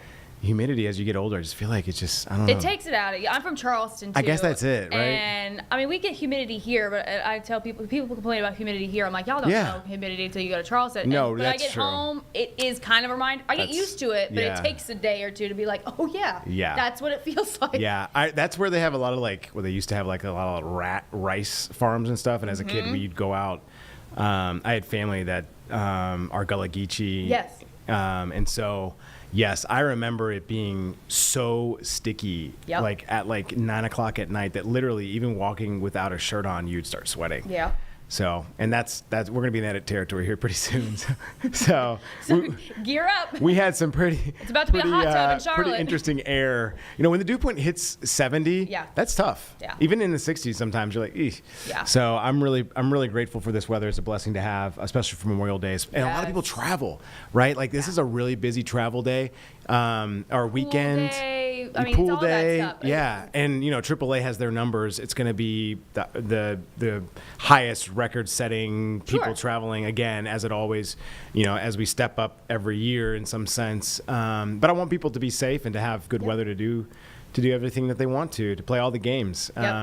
So anyway, we have Majestic Storm with our weather forecast, not for just Friday, but for the entire Memorial Day weekend, I do believe. We'll go to this now.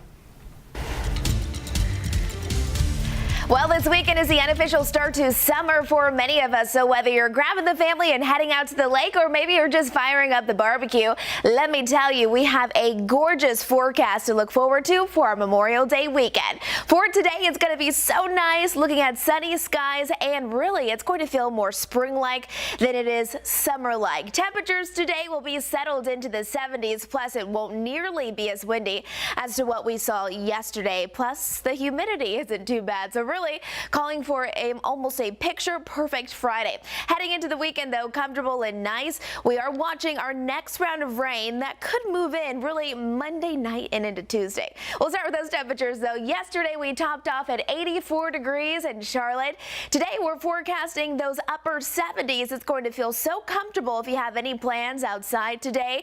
You can see most of us will be holding on to mostly sunny skies, and temperatures will be 6 degrees cooler than yesterday, and really I'm looking forward to the low humidity. Let's take a look at those temperatures up towards the mountains today. Out there towards Banner Elk, only checking in at 62 degrees, 63 for Boone. It'd be a great afternoon to go work out in your yard, or maybe leash up your fur babies and take them for a walk. It's so comfortable for just about everyone. We're looking at 74 for your high today in Lenore. Out towards Morganton, also checking in at 74 this afternoon. A little bit warmer as we bring it back home across the Charlotte metro area, but again, still holding on to those 70s. Upper 70s there. A little warmer, though, as you head out towards Chester, seeing those daytime highs rise into the 80s. Here's our forecast over the next 3 days. We are heading into the weekend with beautiful weather. Look at Saturday, 76, so a little bit cooler. Sunday will increase those temperatures. Small chance for a stray shower on Sunday, and then on Monday, more clouds there and temperatures begin to drop. So a few more details that we got to talk about. Those dew points over the next few days, they will be low. They really don't increase until next week. So dew points really indicate the humidity in the air, the moisture in the air. So if you're somebody who does not like the humidity, you'll love the forecast over the next few days. Now look at our temperatures. This goes out 10 days for your Friday. Again, upper 70s, feeling comfortable tomorrow. If you have a motorcycle and you want to go for a cruise, tomorrow would be a great day for that. And then as we're looking at Sunday, we'll bump up those temperatures, but then here we go. We'll see a drop in those temperatures on Tuesday, and Tuesday won't only be our coolest day, but we're also watching for our next best opportunity for some more rain to move back into the area. But as of now, it just seems like this could be our next best opportunity for more of widespread rain and perhaps a few storms, but right now we're not too concerned about any severe weather. And then temperatures start to increase again, seeing those daytime highs rise back into those upper 70s and low 80s. Precipitation precipitation chances over the next couple of days. I mean, really, don't have to worry about it today or Saturday. Small chances on Sunday night. And then Monday night and into Tuesday, that's when this system really starts to move in. So really, we think the greatest impacts will actually move into the Carolinas for your Tuesday forecast. There's 11 o'clock at night, so this is going to be kind of an ongoing situation where it is going to be mostly rainy instead of dry conditions when we're looking at Tuesday. 7-day forecast, there are so many fun things going on across town. Hopefully you can get outside and enjoy it. The Charlotte FC game on Saturday, it's going to be perfect, 75 degrees there. The Coca-Cola 600, of course, is ongoing on Sunday, and we think really most of the day is going to be just fine. It's going to be so much fun watching for a random pop-up shower late in the evening, and then really Tuesday will be the next day that we could get more of the rain to move back across the Carolinas. Hope you have a great and safe weekend. All right, so a good weekend is ready to be had by all. Looking, like I said, like a great weekend to just relax outside. If you don't have any plans, maybe grill. I'm sure a lot of grills will be going. But somebody once said, or somebody just said, life is like a movie. Write your own ending. You should leap together. Any guesses on who that was that said that? You know I. I know you know. You know You better be watching WCNC Plus because we don't have any trivia like this unless you're on WCNC Plus. So Kermit the Frog actually gave the commencement. Yes. Do you remember who was the commencement speaker at your school? Yes, it was Marva Smalls. At the time, she was Yeah, VP name rings a bell. of Viacom or Nickelodeon at Wow. the time. She was great. Yeah. She was very inspirational. Mine was Hank Aaron. Really? That's a pretty dope one, isn't it? That is really sick. Hank brought the house down. That sounds It was awesome. such a blessing. Now I can look back at it and say it's a blessing. When I was in the moment, it was hot and I was just ready to get just walk across the stage. No, it was in what is now the Forum, the Pfizer Forum, but it was the Bradley Center at that time. Got it. Okay. And I don't know if they didn't have the AC. You know how I am. Yeah. I get hot and we have gowns on and I had a bunch of things on around my neck. But anyway, it was cool. And then we went to a secondary one for our college, right? Got it. And that one was fine. But yeah, Hank Aaron was he knocked really everybody's socks off. cool. It was super cool. Yeah. And I like I said, it was really cool that Marquette was a great education, Jesuit college, obviously. So I'm sure Pope Leo XIV knows what's up with those Jesuit schools. But anyway, so Maryland's University of Maryland's speech or their commencement was last night for the class of 2025. Kermit the Frog was the celebrity speaker, you could say, I guess. And I know that you're a big Muppets fan, Carlene. I'm a huge Muppets fan. Yeah, I wore my Kermit shirt yesterday. That's- I celebrated the 70 years of Kermit and the Muppets earlier. Is there a this reason month. why? I think it's certainly a nostalgia thing. I'm Okay. sure I grew up with the Muppets too. And I grew up, but I never grew out of the Muppets. I think I feel like that way to VeggieTales. Sure, yeah. It's Kinda. like I watched the commencement last night as it was happening. I mean, Yeah. I have Yeah. no ties to Maryland. I have Right. no ties to University of Maryland. But Right. Kermit the Frog was there. I was like, I have to watch because Cookie Monster's a Muppet too, right? he's on Sesame Street, which is they're all Sesame Street and the Okay. Muppets are both Jim Henson. Okay, so it's the same creator. Okay, I was like, man, am I really? You'll see Kermit and Miss Piggy over Okay. on Sesame Street. My son loves Cookie Monster, so. Oh yeah. Yeah, Every kid does, but yeah. So it meant a lot to me. Yeah. Personally. So Kermit apparently told CBS Mornings before his address he was not among the crowd, but summering on a beach somewhere exotic, apparently. So he made it back quickly from wherever he came. So let's go to the lectern here on University of Maryland's campus as Kermit the Frog speaks.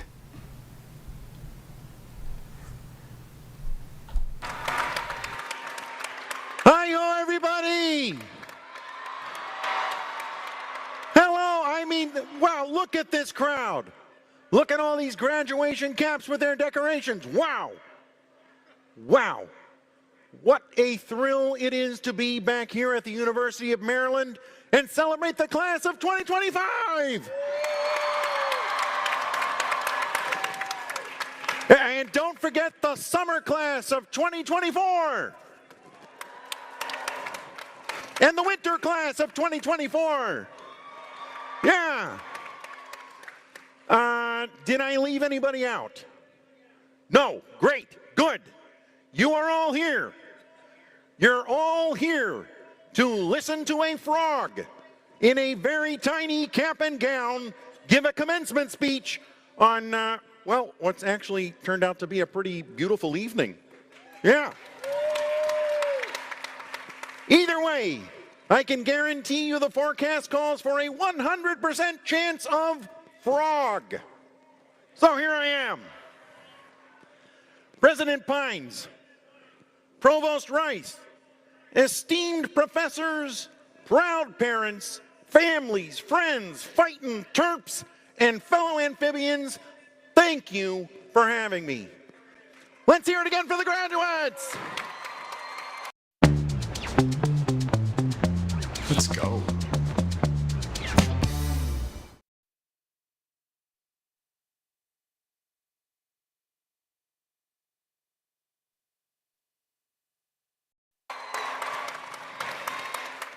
Yeah.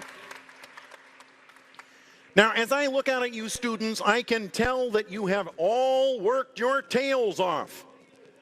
And as a former tadpole, believe me, losing your tail is a pretty big deal. So go Terps!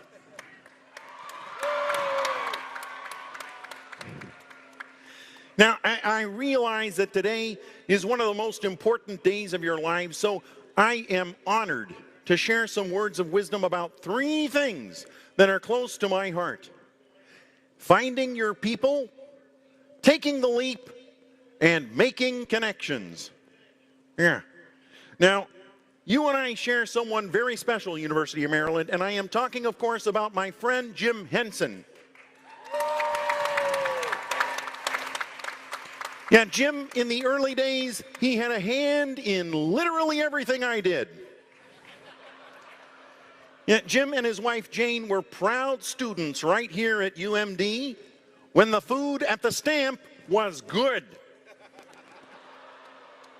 Yeah. Back then, they even had mosquito sprinkles for your ice cream. I miss that. And as I'm sure you know, there's a statue of Jim and me on campus, and it is not far from another campus legend, Testudo the Turtle. I hear, by the way, that we are distant cousins. And although I know you rub his nose for good luck, please do not rub my nose. Unless you're a fly. In which case I'd say, lunch is served. But it was Jim who taught me about finding your people. Jim was a collector. He loved collecting actors and artists and musicians. Anyone with talent. You know, Jim shared with me that when he was first coming up with the idea for the Muppet Show, nobody knew what they had. But Jim knew who he had. Yeah, he knew that there was a show there and he wanted to show the world. And that was Jim. He could always see the spark in someone. He saw the potential. And he saw what was unique in each person.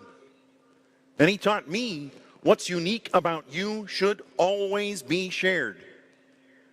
And that really stuck with me, which is why you'll see me hanging out with a bear, and a pig, and a penguin, and a prawn, and whatever Gonzo is. Seriously, if anybody knows, please see me after the ceremony. But Jim believed that everyone had a place. Jim thought of that, and he made us believe it. And so, my whole life, I tried to appreciate people for exactly who they are, even if they are a pig who hogs the spotlight. Oh, I'm probably going to get in trouble for that one. But truly, there's a spot for everyone in the show. Isn't that right, arts and humanities majors? That's right, I see you. That's right. Yeah, I also see you, biology majors. Yeah, but you're not going to get me to step foot inside your lab. No way, forget it. But congratulations anyway. Look, now there is no guarantee that the show is always good, or that it'll go off without a hitch, or it doesn't have its hecklers. Yeah. But the show must go on. And if you're with your people, then you won't have to do it alone. Because life is not a solo act. No, it's not. It's a big, messy, delightful ensemble piece, especially when you're with your people. You know, in fact, look around. Seriously, go ahead, look around. You're probably sitting next to some of your people right now. These are friends that you might have for your whole life. And there will be many others to collect along the way, so always keep your eyes open, like I do. Actually, I can't really close my eyes, but always be on the lookout for old friends you've just met. Also, can you be on the lookout for Animal? I hear he hit a few graduation parties last night, and we haven't seen him since. Okay. So once you have found your people, you're ready for what comes next, taking the leap. And leaping is kind of something we frogs know a thing or two about. And judging by the number of you who've left him to McKeldin Fountain at 2 o'clock in the morning, so do you. So do you, yeah. You know, when I was just a little bit younger than all of you, I used to have a fun in the swamp playing leapfrog. It was our favorite game, or kind of our only game, but we loved it. Except for my cousin Albert. He never actually leapt. He just stepped on your back and used your head like a lily pad. Sure, he got ahead, but it was only by stepping on you. We've been told that that's how you succeed, and some choose to believe it, but I know they're wrong. So as you prepare to take this big leap into real life, here's a little advice, if you're willing to listen to a frog. Rather than jumping over someone to get what you want, consider reaching out your hand and taking the leap side by side, because life is better when we leap together. And that brings me to my final point, making connections. And right now, many of you are trying to make career connections and networking connections and are applying for jobs and grad schools and quietly panicking about rent and loans and the price of eggs. Good grief. I know the past 4 years have brought more challenges than anyone expected. Sometimes it can feel like the challenges just keep coming, but look at you. I know that you're going to be okay because you're here. You did it. And I think that deserves another round of applause.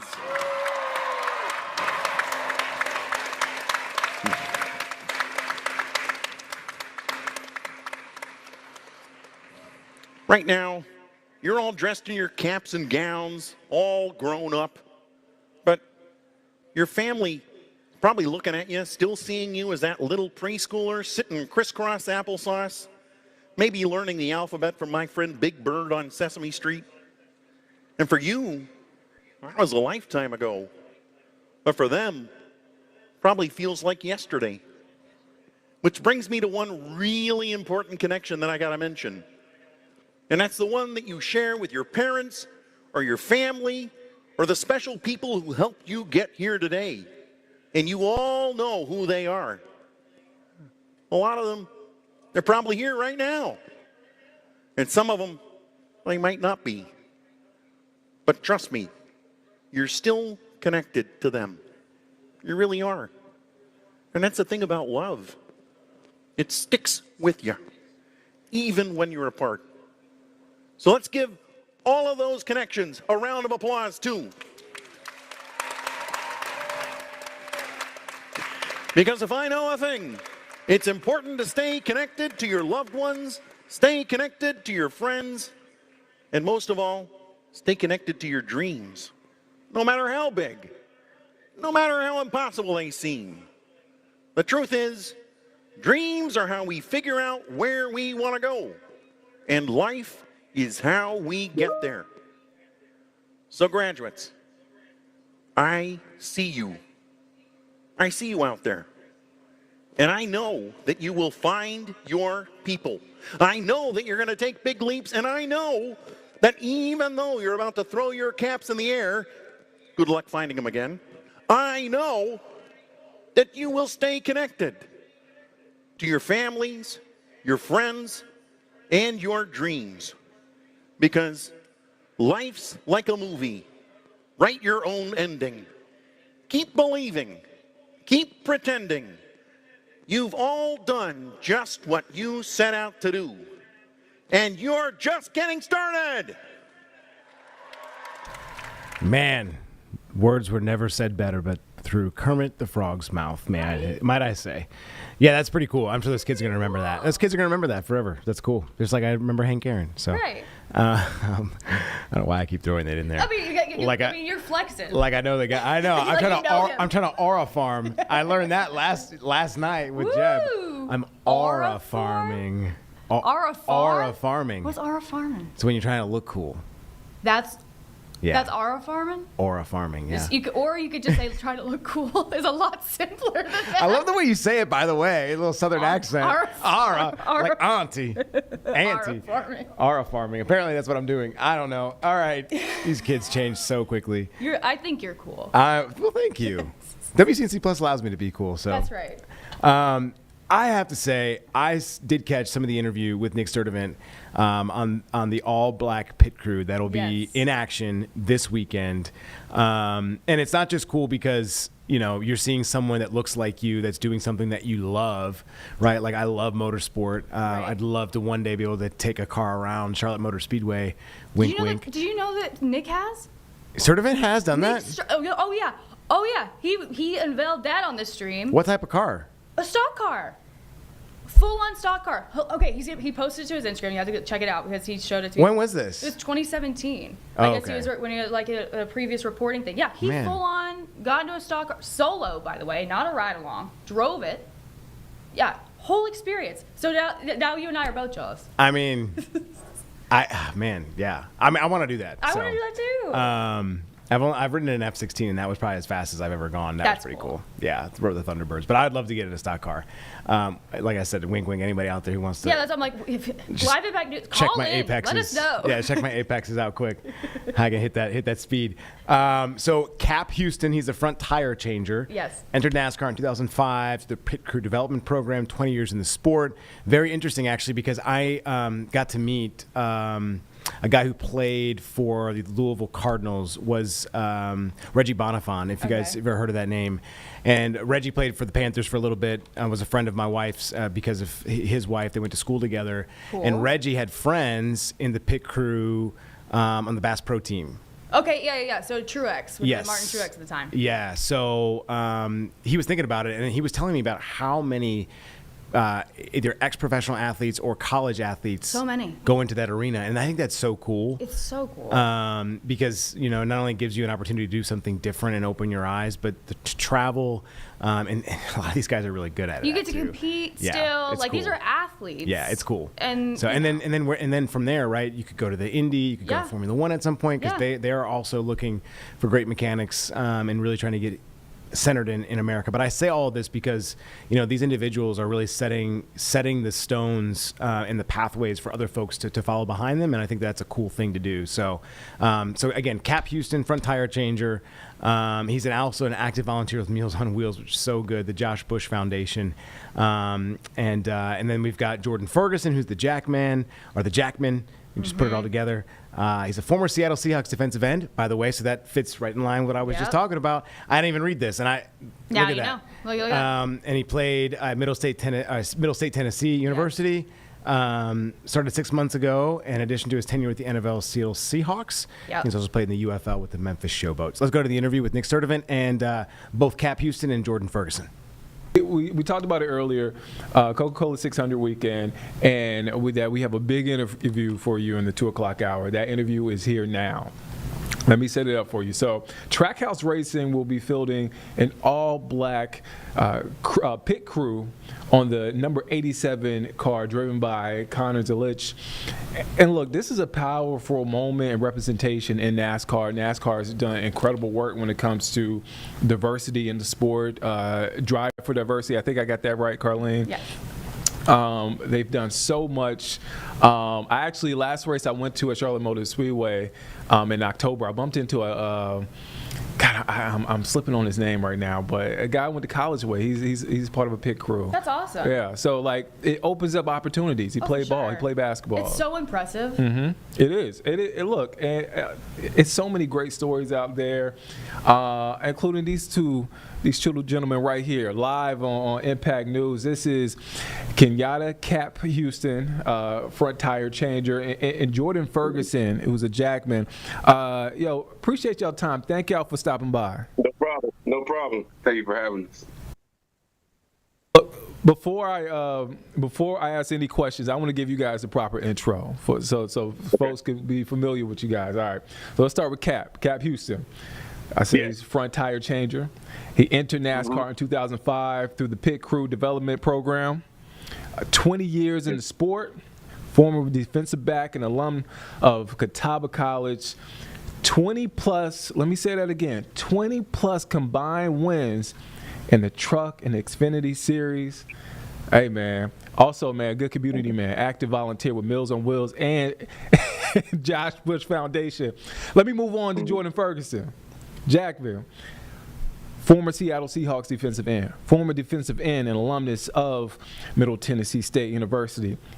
He started 6 months ago. In addition to his tenure with the Seahawks, he played in the UFL with the Memphis Showboats. Nick, Man, you got their full resume. I got it up. I wanted to show some respect. We appreciate that. Yeah, man. Like, so you guys have different journeys to NASCAR. How in the heck did you guys get into the sport? Well, with me, I got in, like I said, through the diversity program. When it first started in 2004, 2005, it was a big process of recruiting athletes. And I think being that it was so new, they had to go, the program, the people involved in the program, they had to go out and tell people about this opportunity in NASCAR.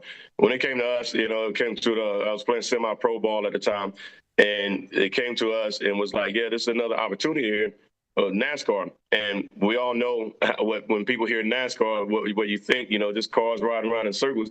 But when they start talking about the challenge, the competitiveness, and also the money to be made, I was like, all right, let me see, let me give it a try. I'm at a point in my life, but I still want to compete, and let me give it a try. But Jordan is newer, you know what I'm saying? So this process is a little different. Now I think the program has grown to a point where really, it's word of mouth. And when I came in, there wasn't a lot of people that looked like me in the sport. When Jordan is here, he was like, oh, I see that there's some brothers doing this, some brothers doing that. So it's another different experience. Jordan, go ahead. I'll let you tell. First off, we got to shout out to guys like Cap who paved the way for the opportunity, like guys like myself, to get the chance to be in NASCAR. Like you said, 6 months ago, I was getting cut from NFL teams and doing the UFL route, and just got tired of it and wanted to do something different with my life and just still use my physical attributes that God gave me. And like in the NFL, like college, they have recruiters, scouts, NASCAR scouts who go out and find guys who are done with college football or want to move on to different things from after their NFL career or professional career. And this is a great outlet, and I love where I am, and I love Trackhouse. And look, you guys look happy, man. Y'all cheesy. Cap trying not to cheese. He trying to look cool right now. You know what it is. Yeah. I try. But it's cool to see that y'all doing something that you love. Cap, you've been doing this for 20 years. Jordan, I know you're newer. Yep. But like, what is race day like? Because I understand, like, on the football field, it's probably like, all right, like, I've been doing this for a while. There's a set of nerves there. But when it comes to racing, what is that like? It's the same. It's and I like to relate it to stick and ball sports as well. When you watch NFL, you watch a football game on TV, you're like, okay, you're rooting for your team, right? You're dedicated to whatever team that you're rooting for. But when you go to a game and you see how big the players are, and it's larger than life. And it's the same thing when you go to a race. The cars, the smell. You can't smell the motor oil and the gas being burned out, the rubber. You can't smell that from the TV. But when you go to a race, that experience it hits all your senses. So like this Sunday, if you get a chance to come to the Coca-Cola 600. you're going to see why that we can't even leave. And you're going to see why I've been in for 20 years and I can't get out of it. I can't get enough of it. But that's what race day is like. All senses are hit when you go to a race. Yeah, one thing to piggyback off here, one thing I realized going to the track, like a lot of the fans, they see the pit crew guys first more than they see the drivers. So we're taught here to make those, you never know what those guys have to do to get to that race or that experience they had. It could be their first race, their 10th race, but we spend quality time with those people. We try to make their race day, and that adrenaline doesn't start until the cars come down the pit road for me. But I think it's all cool to get that experience, to see what it is like on race day and like the whole setup part. And I'm still learning, still get through the kinks of that, but it's fun. I love it to work with guys like Cap and all the other guys here at the shop. Right. Man, that's so cool, man. So our producer, Carlene Bragg, hands down one of the biggest fans of the sport.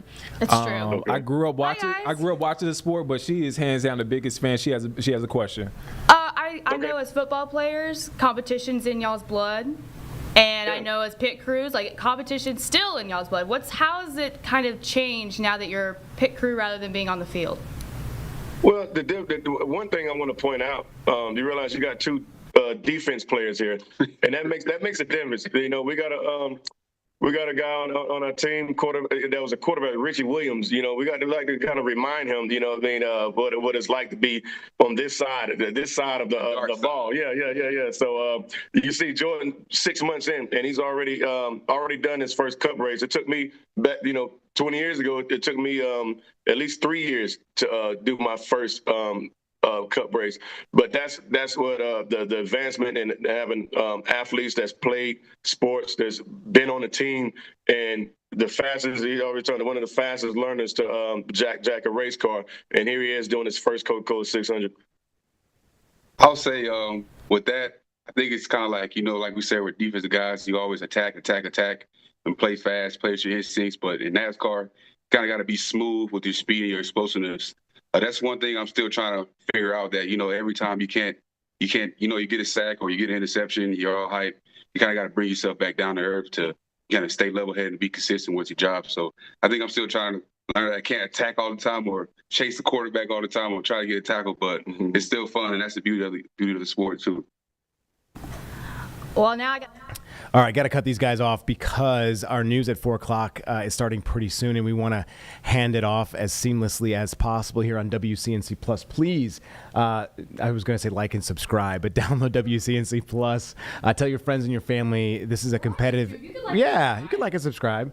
But we are bringing you always breaking stories, real-time coverage, these live, local, regional things that matter to you, and going in depth with a lot of these things. And sometimes we have like Charlotte Sounds, like we had last night, talking about some of the bands that will be coming and that have come to Charlotte, but also some of the interviews you just heard, right?